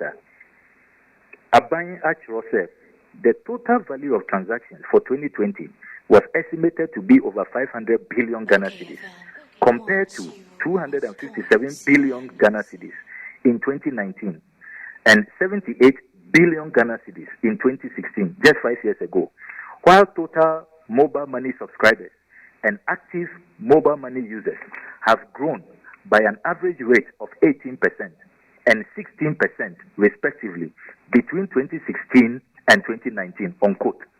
Into paragraph 312, HRS, Abayan, one kasa, we are tracking the data. Name the value of Momo transactions.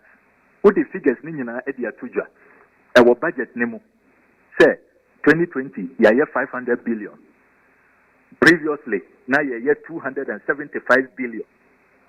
You didn't have this company, this shadowy company, this third-party vendor. More man or contract via namunim values no. Interna Moses say mo pesa mo taxes. You know the values already. Okay, The systems are in place. Into company way and then number be. And then number be say a BOG Bank of Ghana and Ghana Revenue Authority na mo pesa Abia mo build your capacity more and I bet you they will not even ask for more than 5 million Ghana cedis. If even you want them to take on more staff and now refresher course be and now more upgrading or more IT system, they will not ask for more than 5 million Ghana cedis. In the company where I tam 242 million Ghana cedis they are not bringing anything, they are not contributing anything. Into more buying more kase ahunchiraba nema mo ayedin Ghana is broke into muhia taxes no juma we na mudi kwakodi into I mean why should Ghanaians even pay this tax if this is what you are going to do with it into Oscar ne say the better but I said Sikan wo mo say the better almost the tracking monitoring and validation to avoid leakages. That is what statement John Nkrumah issued. Bajombo. Yes, card you know, you be tracking. Yeah, almost the mark company, almost the Sikano mark company no. Tracking so validation. Company no, tracking, monitoring, and validation. Words that mean nothing really because. Now, other, you know, other cyber woman are they not equipped enough to take up this tax? Brilliant question, and that's the point I'm making. Sir, they are well equipped. Gibbs, Bank of Ghana, GRA, internal more budget. Paragraph 312. How did you come by all these numbers? Sir, if we don't know. Yen to mean track it, yen to mean monitor, yen to mean validation. Then how did government come by all these numbers? Because of that, based on these numbers, and on a wire projection, say tax where levy way no, at the $1 billion, about $6.5 billion, 6.5 billion Ghana cedis, and who expect it. Based on the numbers are more tracking. At BOG and at GRA Moye. What's going on? What is going on?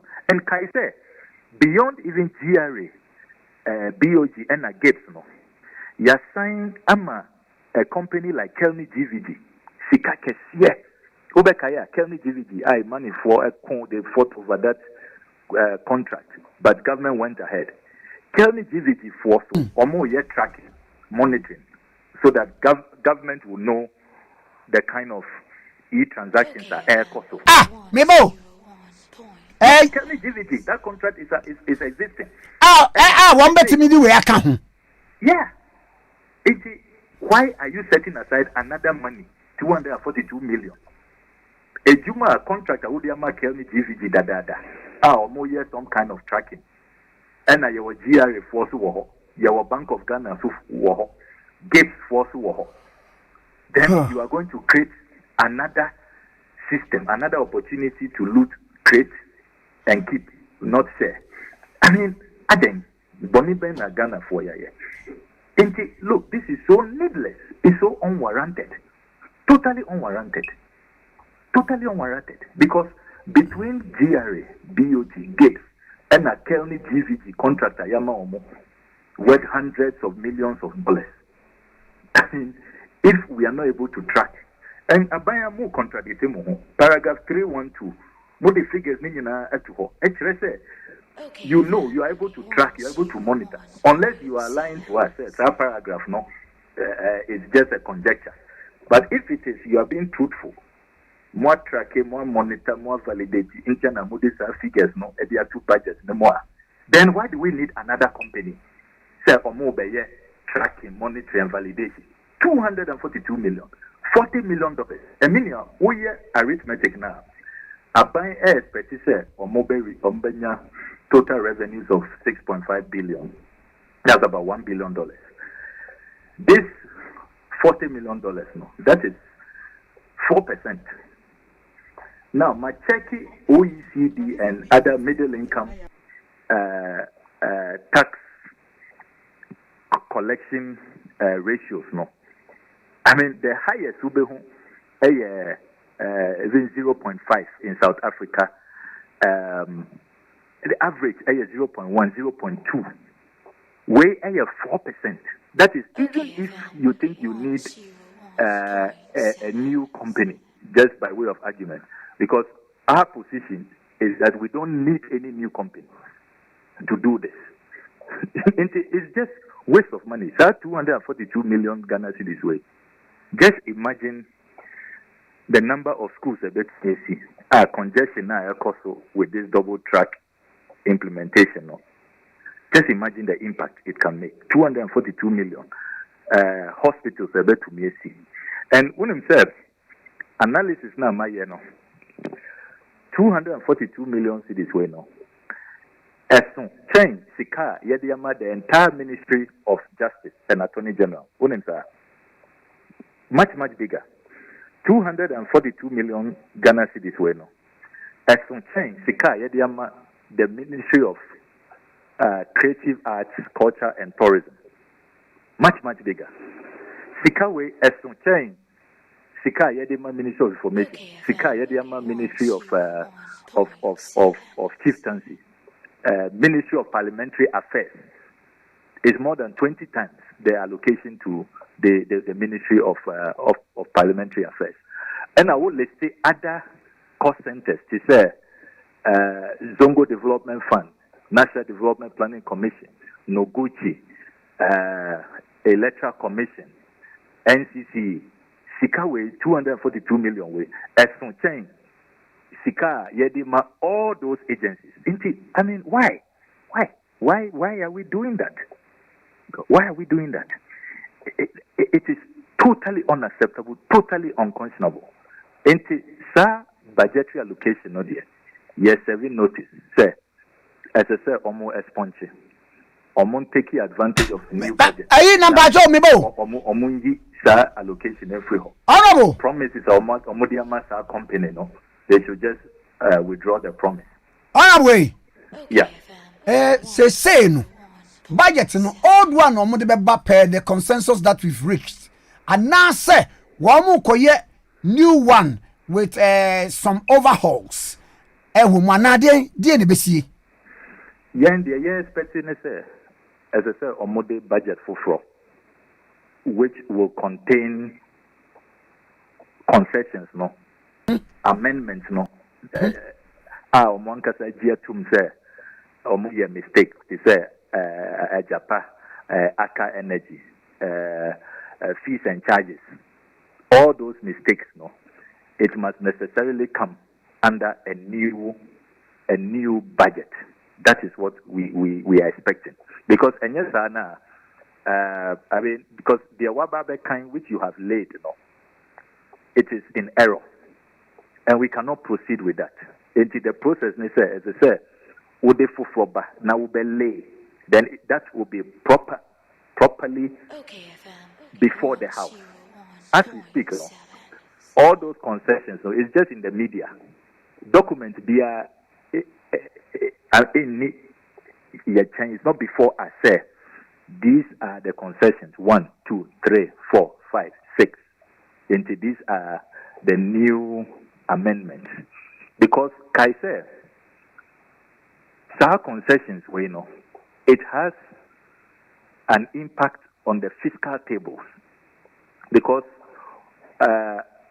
E-levy says, we free ho. And I say, worst case scenario, if there is some reduction, which we are not likely to even go with, no. It will reduce our revenue projections into, as I said, reflected in your fiscal tables. New project, you said the sea defense, no. That is a major intervention because the last time that works the housing minister will say it will cost about $80 million. That is an amount of money. It will have a significant impact on your fiscal tables. And as I said, we present a different document, an entirely new document. That's the only way you're able to make a proceed in the rightful manner.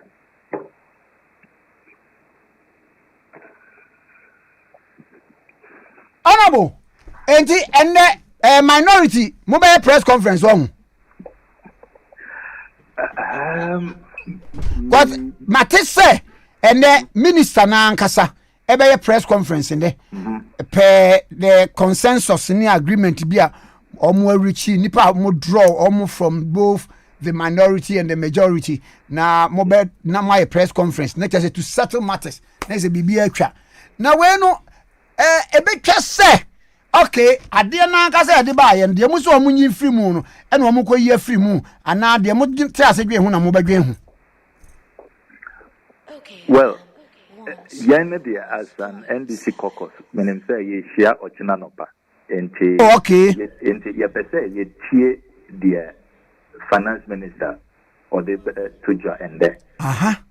Into ye tie no ye pa na say depending on the obeka the nature of the concessions amendments are all and all of that, you know.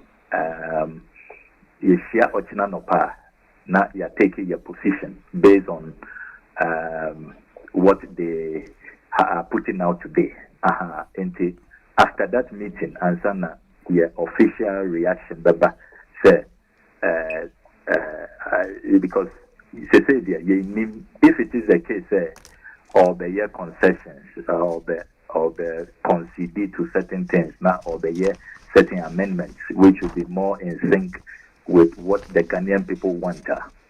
Yes, then it will inform your reaction and you're taking moving forward. But to say maybe so far as the first budget now or the buyer concern it's been rejected and it's not something we are working with. Oh, okay.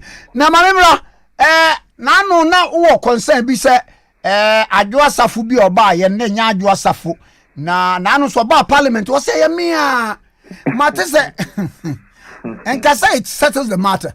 It minimum the still now must no. When it's certain no as a responsible house, a responsible opposition, some way about the toja or social media I mean it was in the trends for many days. Ghana for Bisa say that doesn't look like the Honorable Ajasafu. It looks like an impersonator. And I mean that Dodona said that person Nipana Obaya that Tuesday on set Honorable Ajasafu it appeared to be an impersonator. An impersonator. Now Ajasafu say about parliament here. Now or kwa and no just an young MP na escort no deneko. You see, Yankai say, okay, Article 105 of the 1992 Constitution. As somewhere, it be I had to say where a comedy, it's a very serious matter. Article 105 of the Constitution actually say, Opa Parliament. When you're a member of Parliament, who you are impersonating, when him say you are not supposed to be there in the chamber, and you take part in the vote, you commit an offense. It's a grave offense.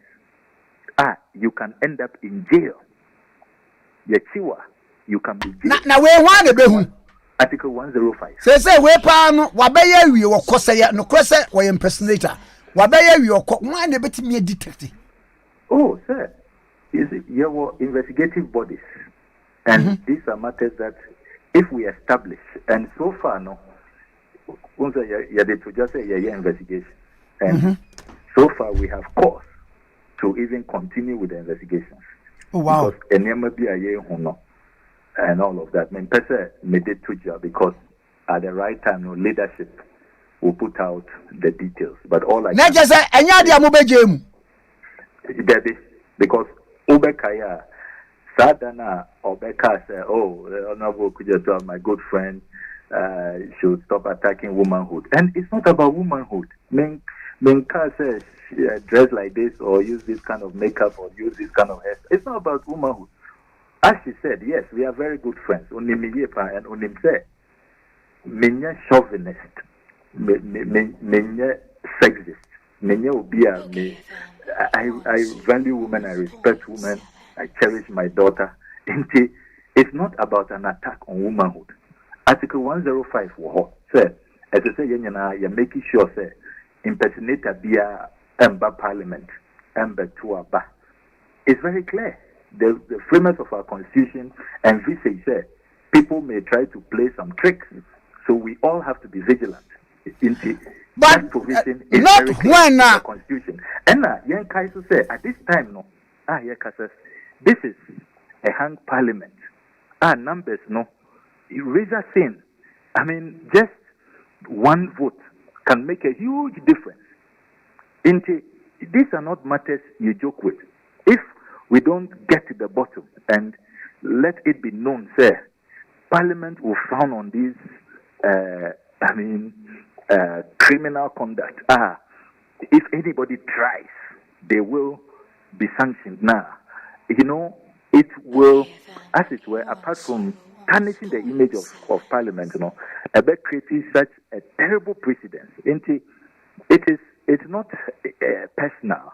And yet personal. I mean, when him say, I value our friendship, I have a lot of respect for her. It's not personal.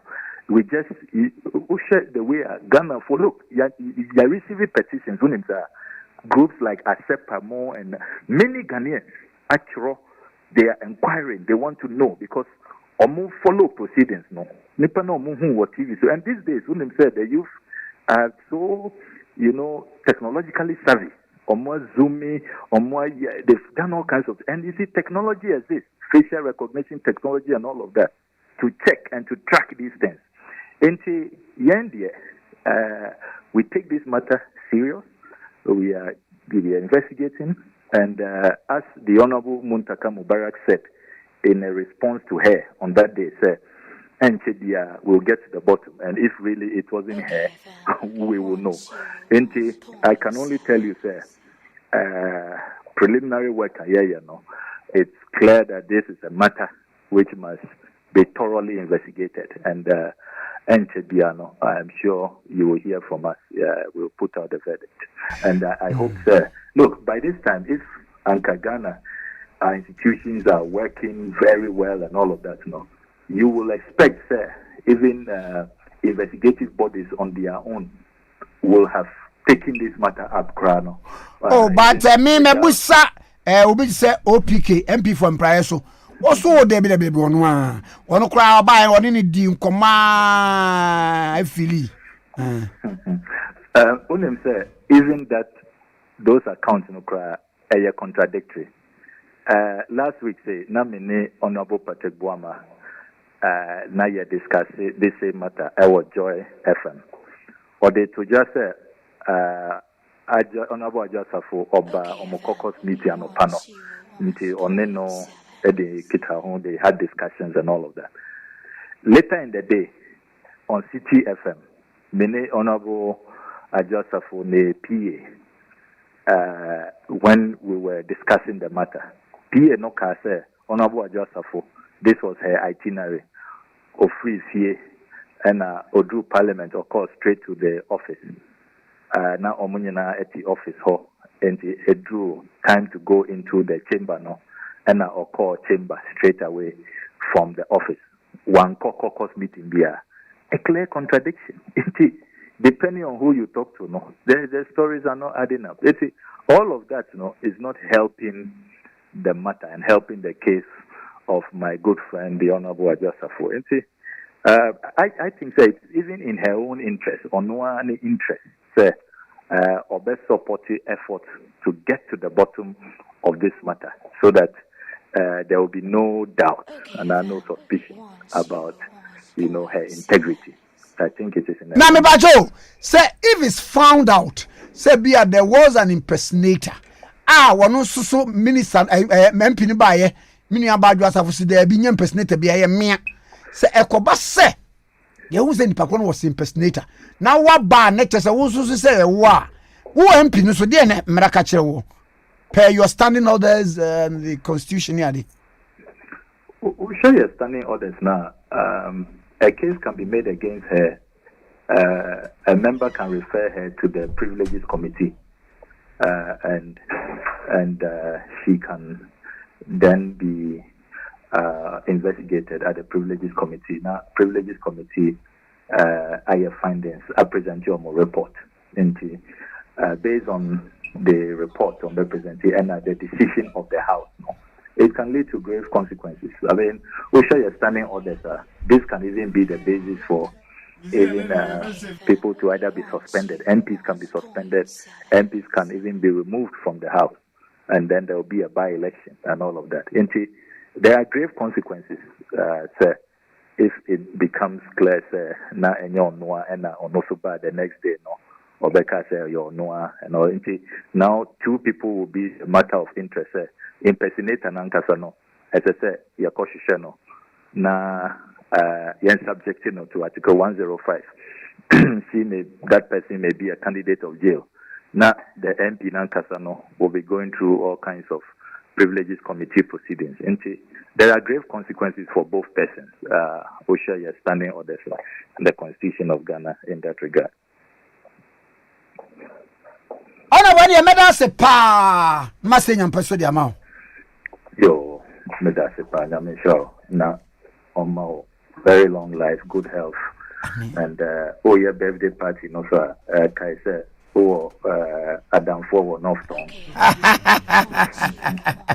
Mate. Aya na so my boys no o secretary no send me momo na me the account. Yeah, it's a good point. As I said, me yen and time azana ya taxes momo no. Exactly. Bye. No sure. So penny ani komoi eye honorable Okujeto Ablakwa. Now we a former deputy minister for education, MP for North Song, and na atwetwe enkomo. Now me fa we family and santos mpacho imbu seba mixture. Eye dru boost immune system. E boa ma immune system no strong. Say yes omi the my friends say Omicron. Omicron o e dey. So immune system no stronger. Enya so dem die ekese timpa cho kopa imbu seba mixture boost immune system no eba immune system no akasa ene ne be fight na so we dey fear aduro ne din de police ni aduro no number 1 immune system booster police ni aduro no ebe bo pa health and organic shops 1 FM St John's Akra bi wo ho ekus pharmacy Widama pharmacy herbal shops all kan shi no wo benya imboost herbal mixture number 1 immune system booster anase police ni aduro no benya bi wo herbal shops, Tribe of Judah Farmers Workers, alternative shops, how do we be dependable shops, how do we be all herbal shops nationwide, do we imboost herbal mister, could baby, name boost to immune system 0540 71 0113 0540 71 0113 imboost herbal mixture, police in your drone, ever wapa na papa was sending message was say Mr. Simon Kuma, where custom officer, Jubilee Tema. Was I wish you happy birthday. God bless your new age and grant you longer, healthier life. Amen. What's it? Oh, when you are a guy or the baba? Maybe I told you can say honorable Carlos Nkrumah me. Sikaboto na Isaac the bam go him BBA. Na minim gidi a ode tam sa aboto kese no ba anu amisia no mo no na misi wadwene ho wadofo doso ne donation be doso wa fa bag ma wan ya na kromfo ahia wo baabi nti obotom de enkom na ye ma ne nkai Hey, I say go Kenziga. Anaja, wakotie ni. Wakotie ni dia fa ase ho no na ya hu. Eyi asofo mienu, kakis na asofo. Na won se ya gba afode a, ya na scan bo envelope mu. Dia na asofo ne eyi ayaso pani ne kokai. Dia sisi envelope mu. Dia envelope na ti we ti anu a uyi na de agu ho. Na se asofo na hu sa aso pani bu a on sheda ntia no. Oya anu de afra de ati anu no, atoto atwe de ati anu no. Na se asofo no so, wonu so nti bia no, no so so tu bi gumu sa. Enu wo mu wie na. Sofo ka cha aso pani se sori kwai. No so men kwai. Ko bi ya kan scan wi. No so ani e papers no. Me sisa na envelope me san makwa kwashi. No so oh there bi. Hwen we yan kwara na adwuma ba kwashi. There bi. Kwara na be hu di egugu achi. Na e bi aka mu ara. Sa obia sofo to bi agum. Wana nte ya no. Na so penye so atu bi agum. Isa so be ni masa go kwashi a. Ne kwakwa yi na ja wonu pocket. Na sofo so target here. But Kwame, yes. Despite all jokes, asori sika udia asotwe beba wo so no Kwame. Unya boafo ne jefo. Asori sika. Se wo do nsa bom. De beba wo so no. Unya jefo. Ai na omunya so akatua. I'm telling you. Omunya so ya Kwame. Mekai so for be e kan assembly story bi chem say obi a ono ye to asori collection a ono de koyi so ahu now the conversion no makokan ni we na o se da no kwa so ne ho chire no oni sika that they say the person na no ba so dem be di adanse o oni sika enti ode ayi sika no ko see university ho no mo a obi a eni ho no yi they say 5 cedis e no di share ni bottom me se Kwame ahochie no ohia ne ya jese ne mamienu famu wuye eno achi ono ankasa jese ne bibia yese basa enti twen meba enti onim enti odem pai bom sada kro dai no so dai na nyame ede ne call back to time we yi sika free collection bomu ede shey ni bottom enti ho eno ohunu sa de ya me yeye ene dia sotwe ba edia no oga omia na ni boabo sika akra ho ede ebe bo afore to clear that ona ka kire enti asori sika die because obia o reason me ba obia o reason ti a ode collection no eba beto bonum wa bompa ya guso e bi awrade me de kabi me so say sika me de beboa me na hu mobo na obi emetu emeboa me na me sika na me nya dwuma nye na me nya sika ma metua enkotua sa aka no awrade me de say sika yi saman obi e say enti za ukoko fa afempo ya ba afode awie no ya di si asori ho so na di si omo di anim wokoto ayo ro so na de bi atoso ni nyina eye bone kese me de maka se se nyame se tena ohia mu a tremu no obehye wani munyam that's it kwagwe hwe na unim se eka I want to aso ye se de oye nyame adwuma di nyame adwuma was ye kan so goto ayon rosa oye nyame adwuma asase ka dia ma se ba goto na di bia kwa akoto so ho na akopemfa so agobia wo boga ya so dem na go dem ni se ye go azo na go boy oga amaye ozina mmedua mzei na mzo we nyame adwuma ozina muzovo na mudua ne kan wo ye bonza madwuma kwagwe Lamentations chapter 5 verse 7 ti asema ho ye gyanom aye bone nso oni ho na ye ne so omumu ye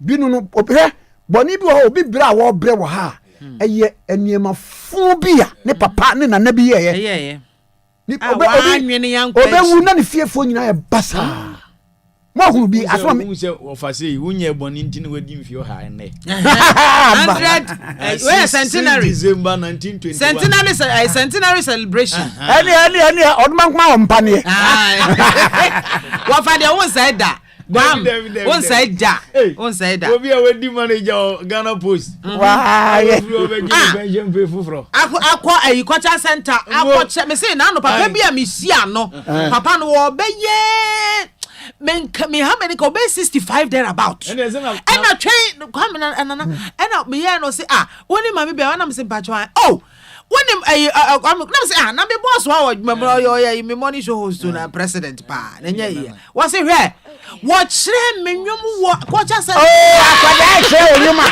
ye di nyin say na share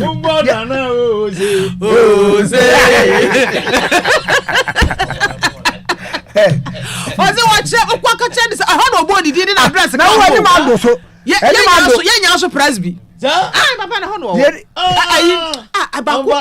abako mo askwa na say hefa bantuma dabi nya bantuma ko from mo band mo group no say sing ba say bi group bi great Christian singers dabi and what can say hon mo no no kwa sorry address in post office box 1 ko meba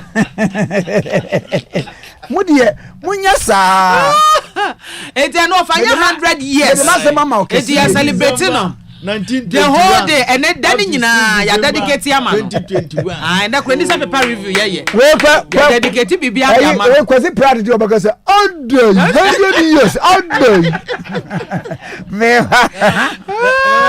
say give him 100 ne we chase ni pe no Kwame the answer na cha say obegogo no anya be 250 years o me ajeje me ba mo fa say be ma APR Roman True Driver Senior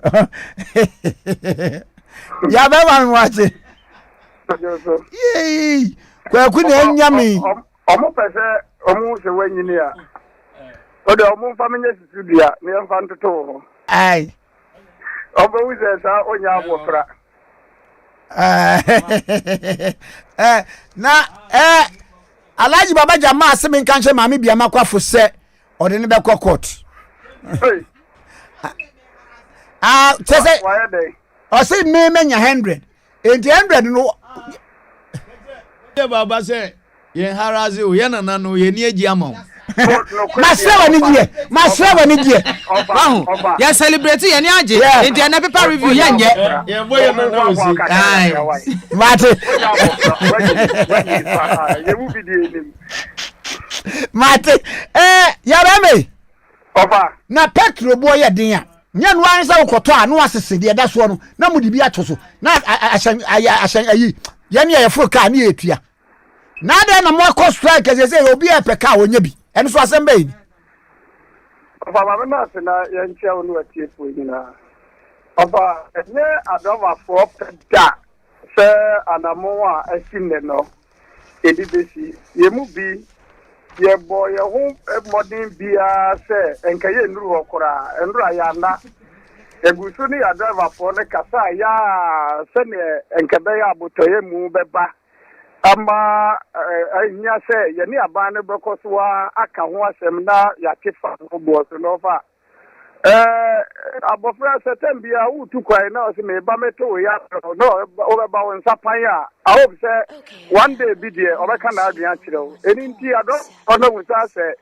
ye ni aban na hyede mo achedodo eninti na omutu sa amon ne no fa no kwe ye betimi agina wo kasa fidie so pain say ya tutu ahyenti abuo mu yewra IGP Dr. Dampare ye nyina ye ja ontimi nsore mase obeki driver ni bia because ye adwuma ne ye na enwo ahia say ye koye nim ka nanso no ofa ye ni sa enye yie kromo ye hie o man no wohwe ahokyere a aba beto o man ne so a enda nwene da say Ghana ni bia ye ready say ye to ahyenti agwom one person akro mo benya enti ye driver for ye hu say dia ne ebetumi aye ofa ye sha say ye behwehwe aban krata mu kakra ne ehu etu ahodo bi a eda so a emfaso ni so ye say aban no ehwe no yi free so nti say mo be kai a be 2 months ni ene ye hye nkasa ho ase na ye ni mpanyimfo ahia bebre e mo mokwa ma ye nya nti ye say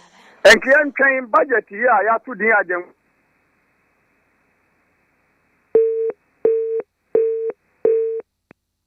Yama wodin yes amfre ya be mabiem na fe ne ntwe kompacho Action Progressive Institute a award-winning school I say Ghana ha ye from say Ghana's most prestigious secondary and remedial school no where success oriented school Action Progressive Institute what's in the BC biano wamunya 100% pachotie Action Progressive Institute no obi a ochede obi a examiner wamuna mark exams no it is technique ya wadi che students mo pass exams no de sonko nipa mpempem ankoma and afa Action Progressive Institute mo a wamo so aye so you can equally make it me pa jo tie na Action Progressive Institute is organize pre-senior high school classes. I'm a junior high school graduate. More trying say you be a woman munafe more start senior high school no. It when pre-senior high school classes no. And we say we form 1 no. Na niema bebre wo ha wunim. Action Progressive Institute e be kire wo.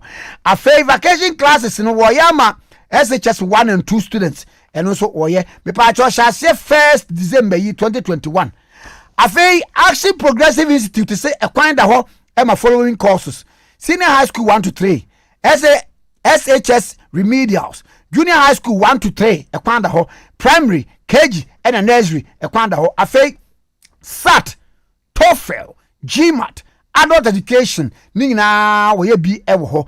We boarding and hostel facilities at all levels, and also ebetimi aboawo. Me pa cho tieni pa. Student bia opeso ba Action Progressive Institute no wajo. Irrespective of your exam results. Nina obejim no wachire mwade amomohu obu okura wo start secondary school no but we a drop out obezo sha ase bre nina obeje for immediate admission wawo Madina Estate Accra ha Kumasi Bantuma commercial bank building ne convention e opposite osoro wa mo number nie 0544 09 99 58 0544 09 99 58 Jueka 0208 98 54 88 0208 98 54 88 0208 98 54 88 Action Progressive Institute Saji we be na number na busy 0244 688 458 0244 688 458. Okay, 101.7. Me for we from ALS Global Shipping and Logistics. Bacho tieni. Wo niema ana packages e China, Dubai, Turkey. Person de Ghana. Ebi a beauty products, electronics, machine, motorcycle, furniture, office supply, shoes, clothes, enroll, hospital supplies, home appliances, and BBR. Ma ALS Global Shipping and Logistics and shipping niema no family and family. Mpacho omo de ne say wo de send goods no ekọ wo mo warehouse e wo China eno ano bra baby e ba bedru baby a clean ni nyina de aban Dubai so say warehouse wo ni wo bi wo Turkey say niema ni swa say ye full container ye de ye je ye wo warehouse wa ye kura no problem ba akokura say wo koto niema ye na baby a wo de beguo no e wo abrochire ya na edin but ALS Global Shipping and Logistics no ye nyina kama edema afei ye boa ebu okwa wo ha na wo to niema no wo abrochire patwete ni you ye no ye be say niema na wo to no authentic suppliers wona wo to na niema no so authentic no matter the size quantity ye boa e ma wo say ye payment free Ghana ha e wo bank transfer and as even mobile money ye boa nemre yi a scammers ados azanfo ados fire so na e transfer usika ko baby a wo to niema enkrofo nkohwe say niema na wo to no na wo to ansa na watuaka ye beboa nso am watuaka ni ahyepo ni nyina de aba o preferred destination me pacho no delays no stress boy ye je da form ya affordable pa say ye ahyepo niema de aba duty ye clear ni nyina port de ama wo afi ye professional clearing agents quickly ye timi clear niema to say car container e port 2 to 3 days niema no bedru ya na clear de ama wo me pacho ye one number 25 Kofi Annan Avenue Madina Fire Store na food bridge na wo na ye ben agreement house ho me pa cho number yi WhatsApp na say call 0553 64 61 64 0553 64 61 64 0553 64 61 64 na obetimi visit here nso so www.als shipping.com. Patch your number 0553 64 61 64 0553 64 61 64. Okay, 101.7 Sweden. Mama ifa we emfem na fe yes am toaso na yenko yanim na enye kama pa Dr. Duboate nso oso obema me you know me birthday na aba birthday na aba ba cho obi odi me birthday baby an me pa cho bro nyade nkan so odi bro nyade be kan ho so mama hunu wada ma me srewa me bro nyade ni frim ai ana wo de ba no wa kire mu nse Kwame we no nyina e was senka ya planning on that so it would share me sana me ya mama wa ya we said ya wodi ba no me ba we ye birthday bro nyade dey free 15th 18 wana ka jose me na wa judi on va de njaunza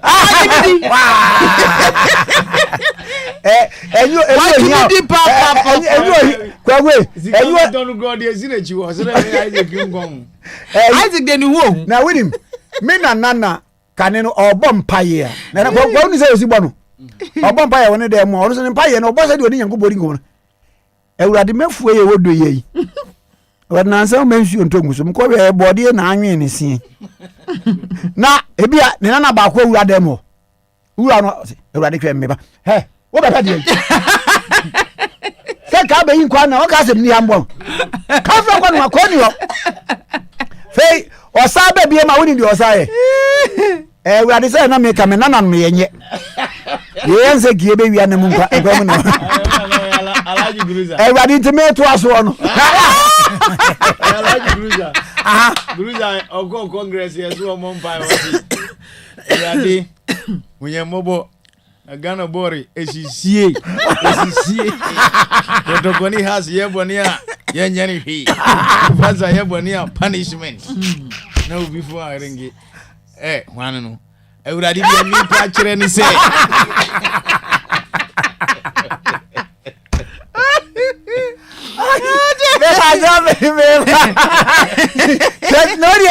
say empire na man bi wo yenya also presby na aga sabra na Liberia wo ni ejina mu no ene say opani mompai opani tenkran asafani tenkran si awurade Liberia my wa na boy sa nkwada mienu Charles Taylor yes en wan hwan aye na pantan say you know wo na abo no awurade tiane da amen awurade wo Johnson so baby a wakofa nya ode a na ani boys igu ho ye wo ye anya fe ofe bi atene ni se wo bo mpa ya na wodi nkomo awurade wo wakwada no Charles Taylor wo wakwada ye wo ne nje awurade tiane da awurade ji tuo ni free ni nsam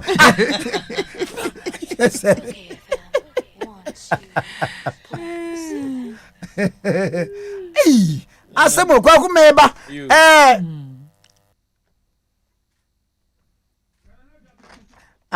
me twa picture me twa camera me ba twa me bo Goshen Global Ministry say we obi a wo ha hai ene so ason abrabom wo hu ano solution e wo ha Goshen Global Ministry wo ye online prayer bia ubetim de ho ahyem na ene ebeba so wo Zoom ena wode eye na wonyankopon nam ne sofu kunini Reverend Robert Kofi ene prophetess Saps so ebe shiraw ene anadwe so wo abro chiro wo Ghana o baby a wo bia me pacho number mi to dwa frɛ na join the prayer session via Zoom na intime emra pa we obia wagidie bia betumi aba na onyankopon ade bibia hye sofani ano a wono so nam so ebeye pa cho de number no na frɛ ne yemfa to Zoom no so enumere mpaibɔ no fa wo hu ehyem eye 0557 27 93 67 0557 27 93 67 ebio 0557 27 93 67 biama Dr. Duboate na me ye ne advert me ye wie ya bohu ebeba wo de opa mo pa mo hwe End Point Homeopathic Clinic one is me serious come and do me serious no akwa You are not serious. Now come and do me serious. Me ba me cho employed to particular Dr. Duboateng was say yare bi a we yare wa kon enko wa hospitals a wo do enko bra endpoint homeopathic clinic me pa cho tie yare bi ti se diabetes yare bi ti se etware epilepsy yare bi ti se ulcer yare bi ti se ni yare de wo pa wo me pa me cho de ye de rubber hye ne be memu de ne be ma emwa ye mre de odi bo ani na agye mu de ohia wo yare biara bra endpoint homeopathic clinic no dia na se hu enfama wo na wo be do endpoint homeopathic clinic ya de wo ye nie what the FDA so a 4D Doppler scan machine. Now if you didn't be a problem, whatever you need to do, the about 1 man call will be funny area. My endpoint to particularly in San Funny area and San Sanechi and Sa Enco Equada. Endpoint to particularly say, bra na ebegia yarefe na ehwa nye surgery ne no ho ene ehwa nso enye baby a we herba shop homeopathy no ene we say yare bomade na bra. Speakers will share signboard a crowd or Hano Tabacom 22. Would do a for Rajan Shako Street for Portugal for Santa Canadic. Kumaze branch no Nkrumah boy here, agent cases in a chip, Tagwadi branch no or Anaji police station. Dr. Duboateng as a friend says, say ya, friend 0244 86 70 68 0244 86 70 68 0244 86 70 68 0244 86 70 68 wama mo 30 minutes mo fa frɛ sɛ de bia bia kama pa we so manya afri ye mi ankasa mi sister ho Santiago and we free was a good morning dear brother, how are you doing today and the family? Happy birthday to you, Nana. May the good Lord grant you more years. May the favor of God be your portion. You're going out and you're coming in. Nana Mansa or ADB. Your royal sister of Asenye Amwampo. Aguna Shalom. Ono sene dia or the eba no birthday no dia eba Kofi go. Ezu oni dama. There be the inshako the man was say as you add a new year to your life, behind you are your past setbacks, mistakes. Happy birthday for a new life of success, favors, and greatness. Kofi go and you're wearing you. Kofi go. Why is a Kwame goalkeeper? Yes, birthday way pe west tin. Sir, okay, say kakria bi na do momo. Kwame goalkeeper. When him the twazo me hu ani. The tie onim go da. Kwagwe onim go da pa. Na oni atade e da go. Kofi go hu an o de abai. Na ono no si enya match a. Ni akofre ni frefuom. Ni e na ba. Oba anu asate yese. Na Kofi kwafo atade ba se. Keeper de enya atade efum tade kura timda. No anse me chin se ku. Eduka se Kwabri goalkeeper. Was me who lawyer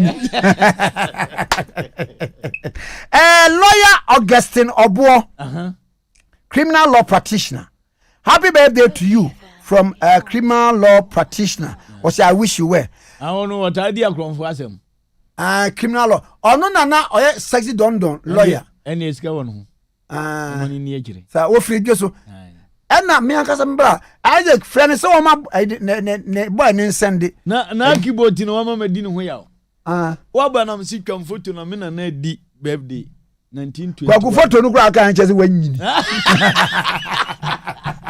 1921 to 2021 ana msi keyboard twam photo a ojam wi osi na me na no we na msi na kwa ngumo ba kura me na ebi ni ba bia awu ba ni me nana anyway ni zade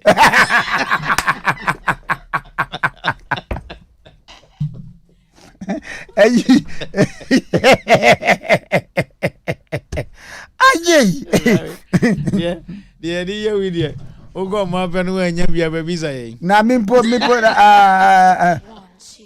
Ernest from Taifa was say awoda papa onyangopo enhira mate meso meda aspa ma memfa we fam na fe ye nko me ba cho maunu se dwumadie kase be ba so 1st January 2022 ewo Grand Arena Accra National Conference Center na Charles Kodwofosu aka me da wose bebre One Iron Boy, Abrante Amachi the day, and now Faye, the maestro himself, Mr. Music Man, and the Beba. So now, 3 big GH legends. One more rocket, one stage. Number Grand Arena, Accra International Conference Center, 7 p.m. sharp. Now, strictly by VVIP table reservation. And it's a one reserve, dear, Wunyamura.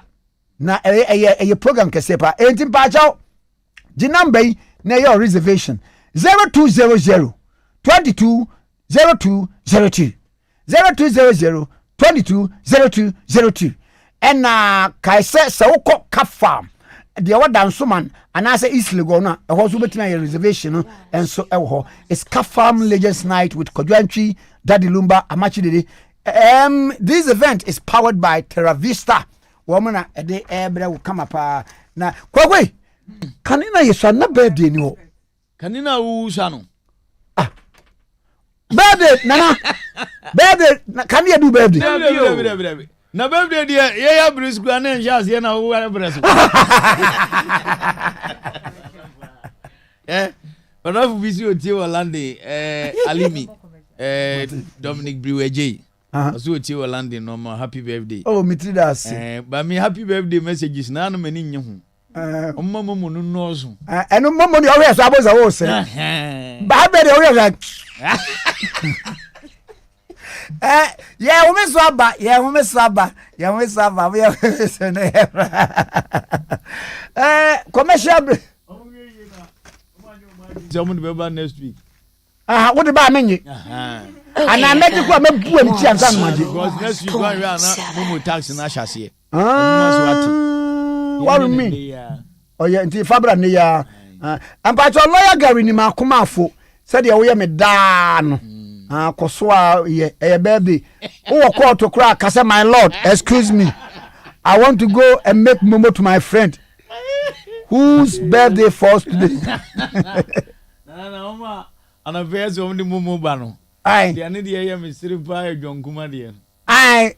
Only we enter with John Kuma sisters and over sending his. I want your sister there. Obesanu.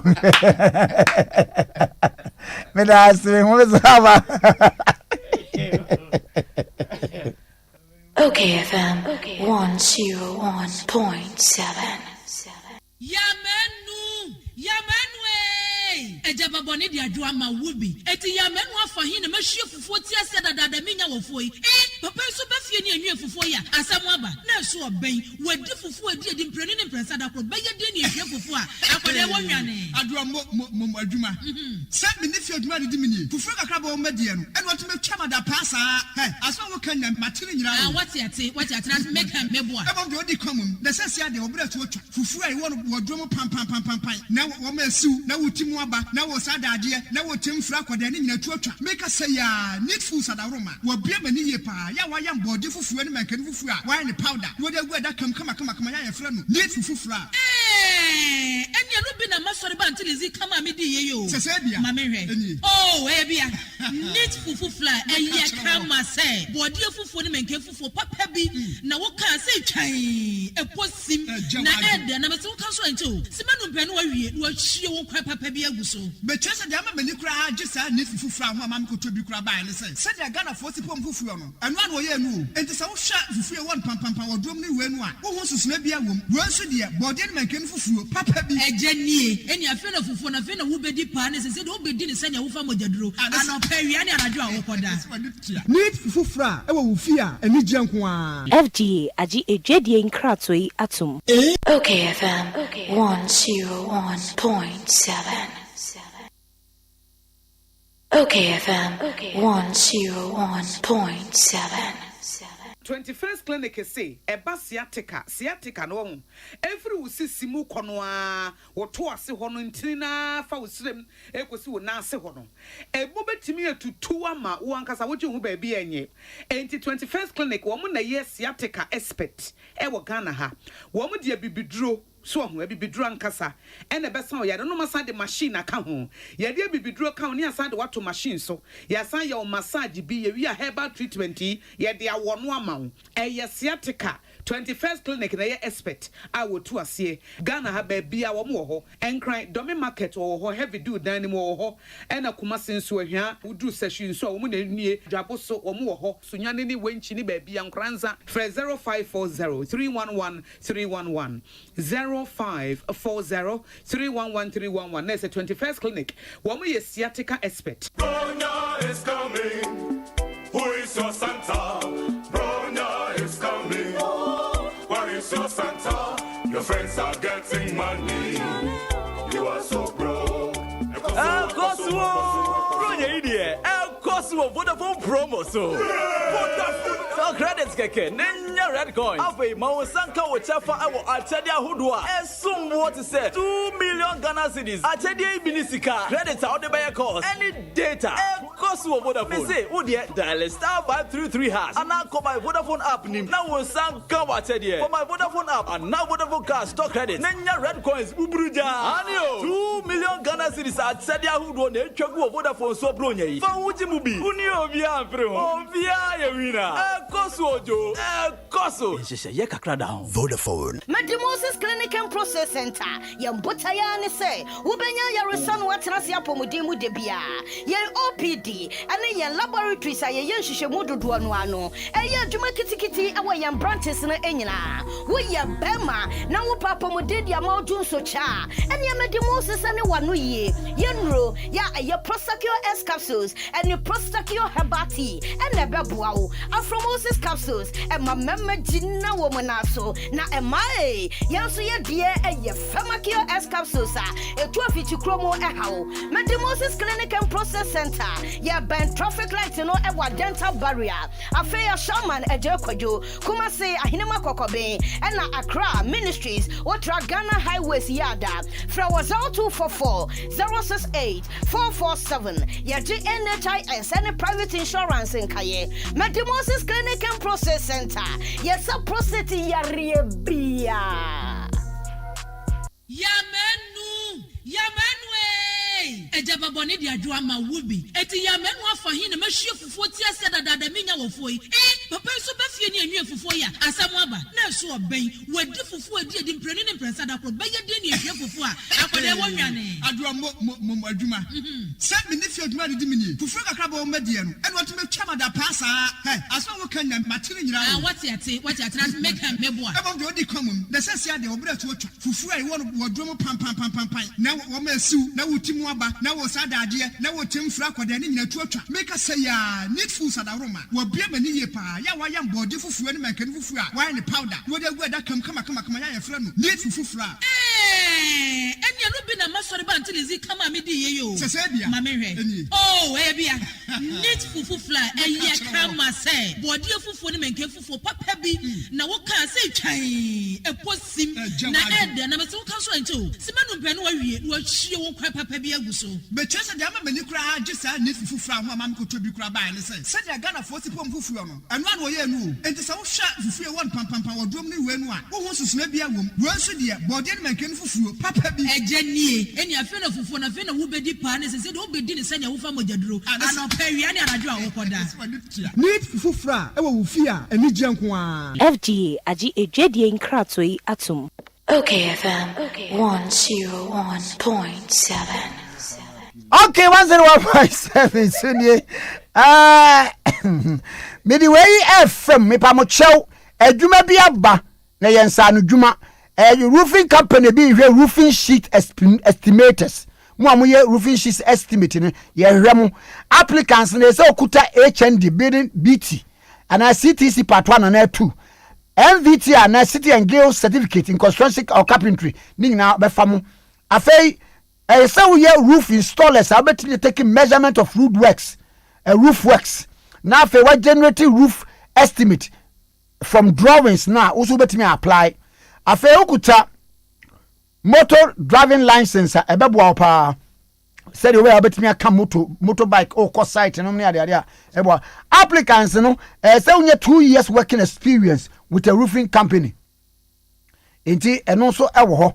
Afei was hwehwe roofing sheets machine operators. Okay. Applicants no experience in roofing self lock, standing seam, na afei IBR machines enso anya applicants no so ese hu say they slit coil wow applicants ese hu say they marking near mold trims like rain gutters ridge caps eave caps etc now so 2 years working experience oh akatuane de come pa to tie bio mode of application no as I say we attach one recent passport size picture and it can receive you now the application letter can copies of certificate una de ka ho relevant documents we be ka ho na applicants no pa cho contact wo e wo number ya mebuyi contact 020 800 2000 number new 020 800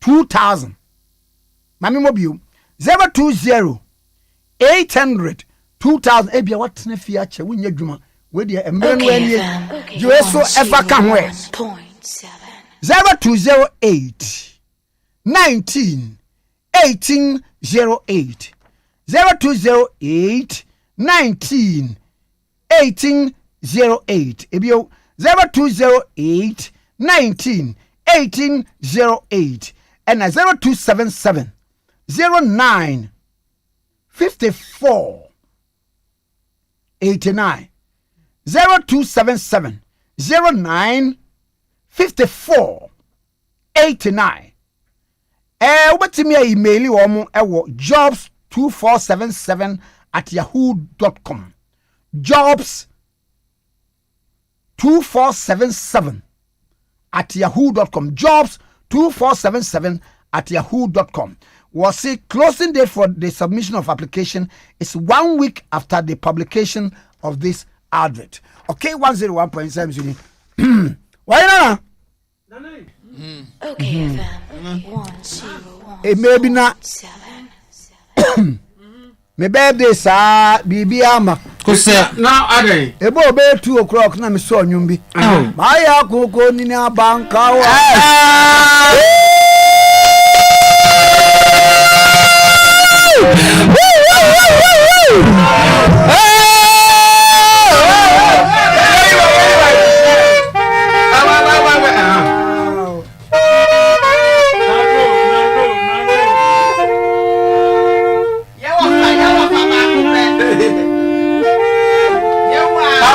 Pam pam.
No.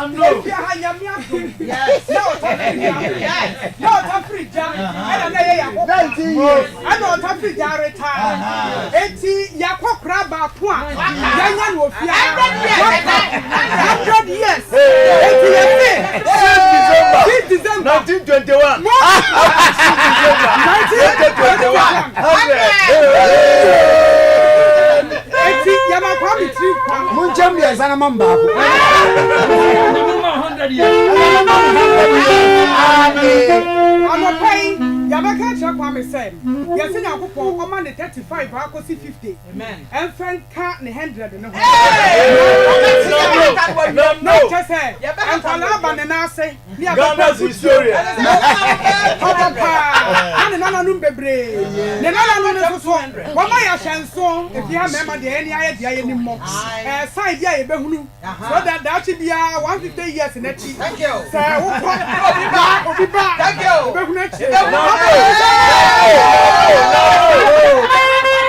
I'm so grateful.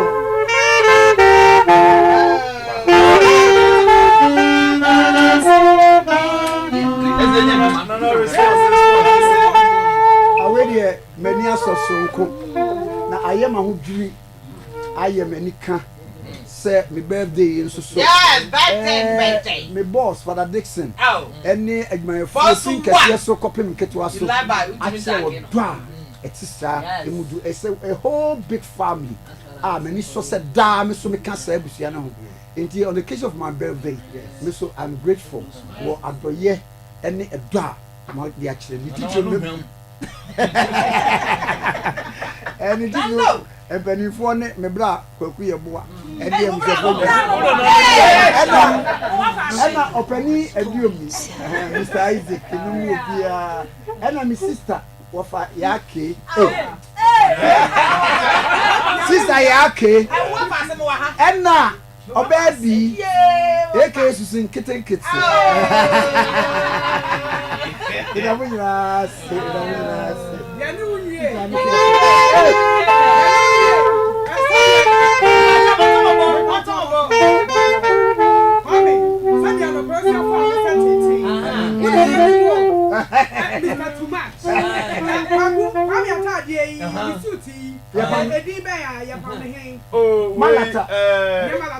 You can share big gun higher, say God is back. And I can tell me, say, why you are from this? We are from New York. What they had himself, they are branding the one. Obia out to mission too much. That's right. Louis Vuitton from head to toe. Okay. That's it. Your branders. Wow.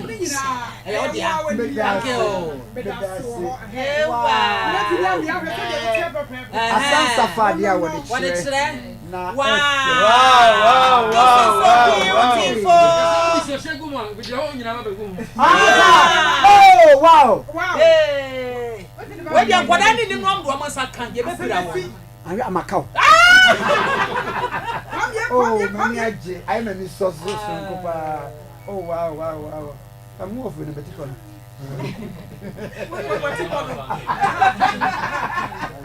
Oh, I.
the about Ghana, you know how free.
The show was a jar or bar anyone conquer dim. The groom is sick. What? Malaria. Malaria. Lufat. Lufat.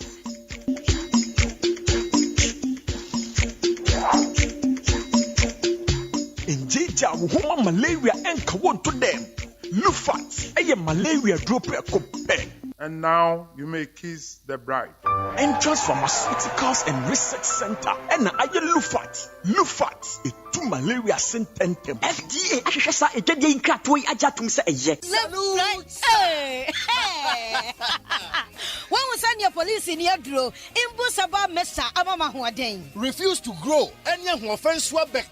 And what day immune system or Yankopon, and your ready pediatric somewhere who by no, and Nasa wonum in Busaba Mesa, a peja immune system nabri bia, ya rientimu. Sasa dear, a month for the one, Eddie in Busaba Mesa, doing what dance yes say, and Yarwa who run Nipa and Yina etimi banaso, and in Yarwa Cassian Kaya within D and a home car. No, you want suing, you know, a way who buy every home. And now one pa, one Yarwana dada, no monum doctor in Rono, and num imbusaba mesanoa, and more who are deep in tea. Ya woman timpose, Yaria Esomo, imbusaba mesa, and walk Kaisi, and you may move bia your toe in row, and to form friends 0246 208496. FDA, Ashisha said, Jedi and Kratway, Madia to Musay. If you're right, me watch you, if you're right. Yes, on. Machio, if you're right. If you're a make your own, so. Hey, Eura, and first, I'm so. What? I buy first such yammy. No. What's what prepare? Hey, oh, what wifey? With the men person if you're a becon. If you're right, what do you cross a bow? Mama, quite sorry. Yeah, Papaya. I read a castle. What? It was a so bad shower crab, I compo, Winya. Onipa da sane timi koto this way chocolate drink no na yire ne ma edin so ehia twabianom anopa no wi a wasade bia hye fridge mu wo mako school pon a wasan ba be yianom enu mpore se ne nka ne twaso mu pa ende erekore na fie wura beti ha anopa dio awia dio enumre dia mo no makodew mo mame na mu wi a ma sora kwotena so ndem se ye kosum ya Messi na dia ya late nso me yanke kabinje fiera ya wi ya kwosere bo fata ke efiera wuti fia say light bill no water bill ba wuntua bi boa say sika na fa koto this way chocolate drink na ba nom hwe me catch you play nya play fa say this way chocolate drink no metumi ato bi pa na so na me so mo ahwe wate e de me hia ne nsuosie na nsuosie so me ntoi say me bufu a betumi ato bag mu a wate yeah fiera we nkwa de ma abunfu e koto nyanhwe efiera fi de ya bro ma abunfu bi munyam sumponie munyam sumponie na mo ba ya trimodefo FGA agi ejwedie nkratoi atom DSTV a unbeatable footballer a free soccer leagues akese no nyina for 52 Ghana cedis per share enjoy live matches week bia the free the best leagues are a warriors men like you we talking the Premier League, La Liga, Serie A, the Champions League, African Europa League in Swabek Kanwo. If you say nothing beats the unbeatable football on DSTV. Terms and conditions apply. For 0302 740 540 for enquiries. DSTV, it's your moment. Now this This is something you've never experienced before. An evening of legendary performances and music. On the 1st of January 2022, 3 big GH legends shall rock one stage. Yes, it's the Cap Fam Legends Night featuring Charles Kojofosu, aka DL, Daddy Lumba, Iron Boy, Abronti Amachidene, the Maestro, Mr. Music Man, Coach Joe New Year, January 1st, 7 p.m. sharp, the Grand Arena, Accra International Conference Center. This is a VVIP show, so reserve your VVIP table early. Call 020-022-0202 or visit legendsnightgh.com or CapFam Dancima or easily gone. It's the CapFam Legends Night with Coach ONG, Daddy Lumba, and a Machi Dede. This event is powered by Terra Vista. Me kuku nabu inti me twa me ho si medua sape medase bema hwe ohia pilif itu koko asentem wo se pilif pilif ano ye nam papa ye wone tablet ayanom ase koko no so ano ye den so a ye wo ointment a obetumi dia fa so pilif nam abefo kwan so a ya yama na ho ko gen so ade emze koko ye bia to dana me Debio, Madam Fubi. Madam Pilot. No. Ubenya Pilot for pharmacies who do nyina. Herbal and chemical shops. Ye dia fan fidie mu hu se eye adwuma ne tu kokwa asenso. Se opedudu to a ko Osons Pharmacy Kumase, Abeta Sam Ho, Gapsin Pharmacy Koforidia, ana Kemed Pharmacy Accra Drug Lane. Na frɛ won 0560 907405 ana 0268 724460. Edru enye mapemfo. Woni e woma wo manufu anankwala won di mfie dumienu. Semenshia sebusua ya anka minim se wegu ahoro papa bue nano a ne yire no so enkwada no wo fani no ahwese ye dia same me say Nkrumah wo fi honpo bowa santi me kanfo a wedro Zedex Herbal emma busua Zedex Herbal ahoden a ewon habanuro ene ne pa a ewo wo krogin mu ni akafra enti ewo bie ntimi nyina no ewo ni nyina dan serious say yepapu ene ntehye wa ne hawa fa Brozedex na ho beto ntempa Zedex Herbal ene Brozedex e2 wasin tempa se wo pendodo atu a fresh sharp pharmaceuticals ewo 0276 661329 and 0302 220329 and 0276 661327. In Ray, a pimphone in my woman for one Mr. One Doctor and San One. Surgery in Kratway, FDI Jatum say, yeah. Ghana hadie to go me so nyum no ano bia de sao efri se Airtel Tigo sikanso no pitigu obia so go me so Airtel Tigo piti free cash data ne community a wo de be friend network bia ego bia so don hwere bia de bia sa kosi December e wo to go me so promo ne mo na chede boti won waso anka se esiswo no e 100,000 Ghana cedis cash ane 100,000 Ghana cedis mo but star 500 hash recharge na kwaswa fa Airtel Tigo di udwuma bre bia na wetimi abekani pampempema wo be win sika be bro 1 million Ghana cedis no enti bu trend dia iwonia but star 500 hash is here. Airtel Tigo, life is simple. Okay, 101.7 so eni na ye be sorry so a eno no na best entertainment aba and then so no na ye mi agasa me nua Pius Beidu Bamson.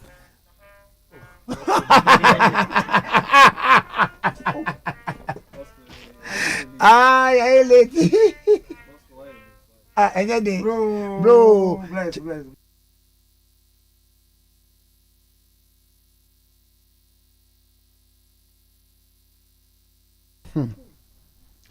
And next year Pius Beidu Bamson. Our newsroom, Peace FM newsroom, one also, and then a birthday. In the Pius Beidu Bamson, and now all kodo. Bibia lokodo. Eti Pius so and then a birthday. Na min kaya bushia 4 year. Senka yen former general manager. Yewra Kwesi Brenya. Otiasia and kenna yen birthday. Yemano. Bushafo nyina shedding na yemano awuda panso yeah enye easy we me sa dress you dress e mfa nko manhia o ai ku betini we yago manhia se otumfo ye di na wo wa hye we na ade no ai ko ani chi udwitwa woni si wa che enti afei esuo ko nteso na yire ono so enne eye ne birthday. Happy birthday to you. Ebusiafo deda yekoso ya ni pitiri masore so me ko me twa mu mbombo ni niamane nyina ma de se MTN fo se ombeba omse de da wo mo ba no na bibia ti bi kama pa yeguso edi birthday no amana ye kama pa me kia obia ni titiri me yire ene me ma Auntie Manuela ame se wa me kia wo ene nkwala ni nyina na. Okay, and then what was I say? Are you bringing your birthday cake? I said, don't step here if you don't bring anything. I need fear no monfa. Ever sorry so na minia Halifax and San Adu. And then my mom pay you about coming birthday no was.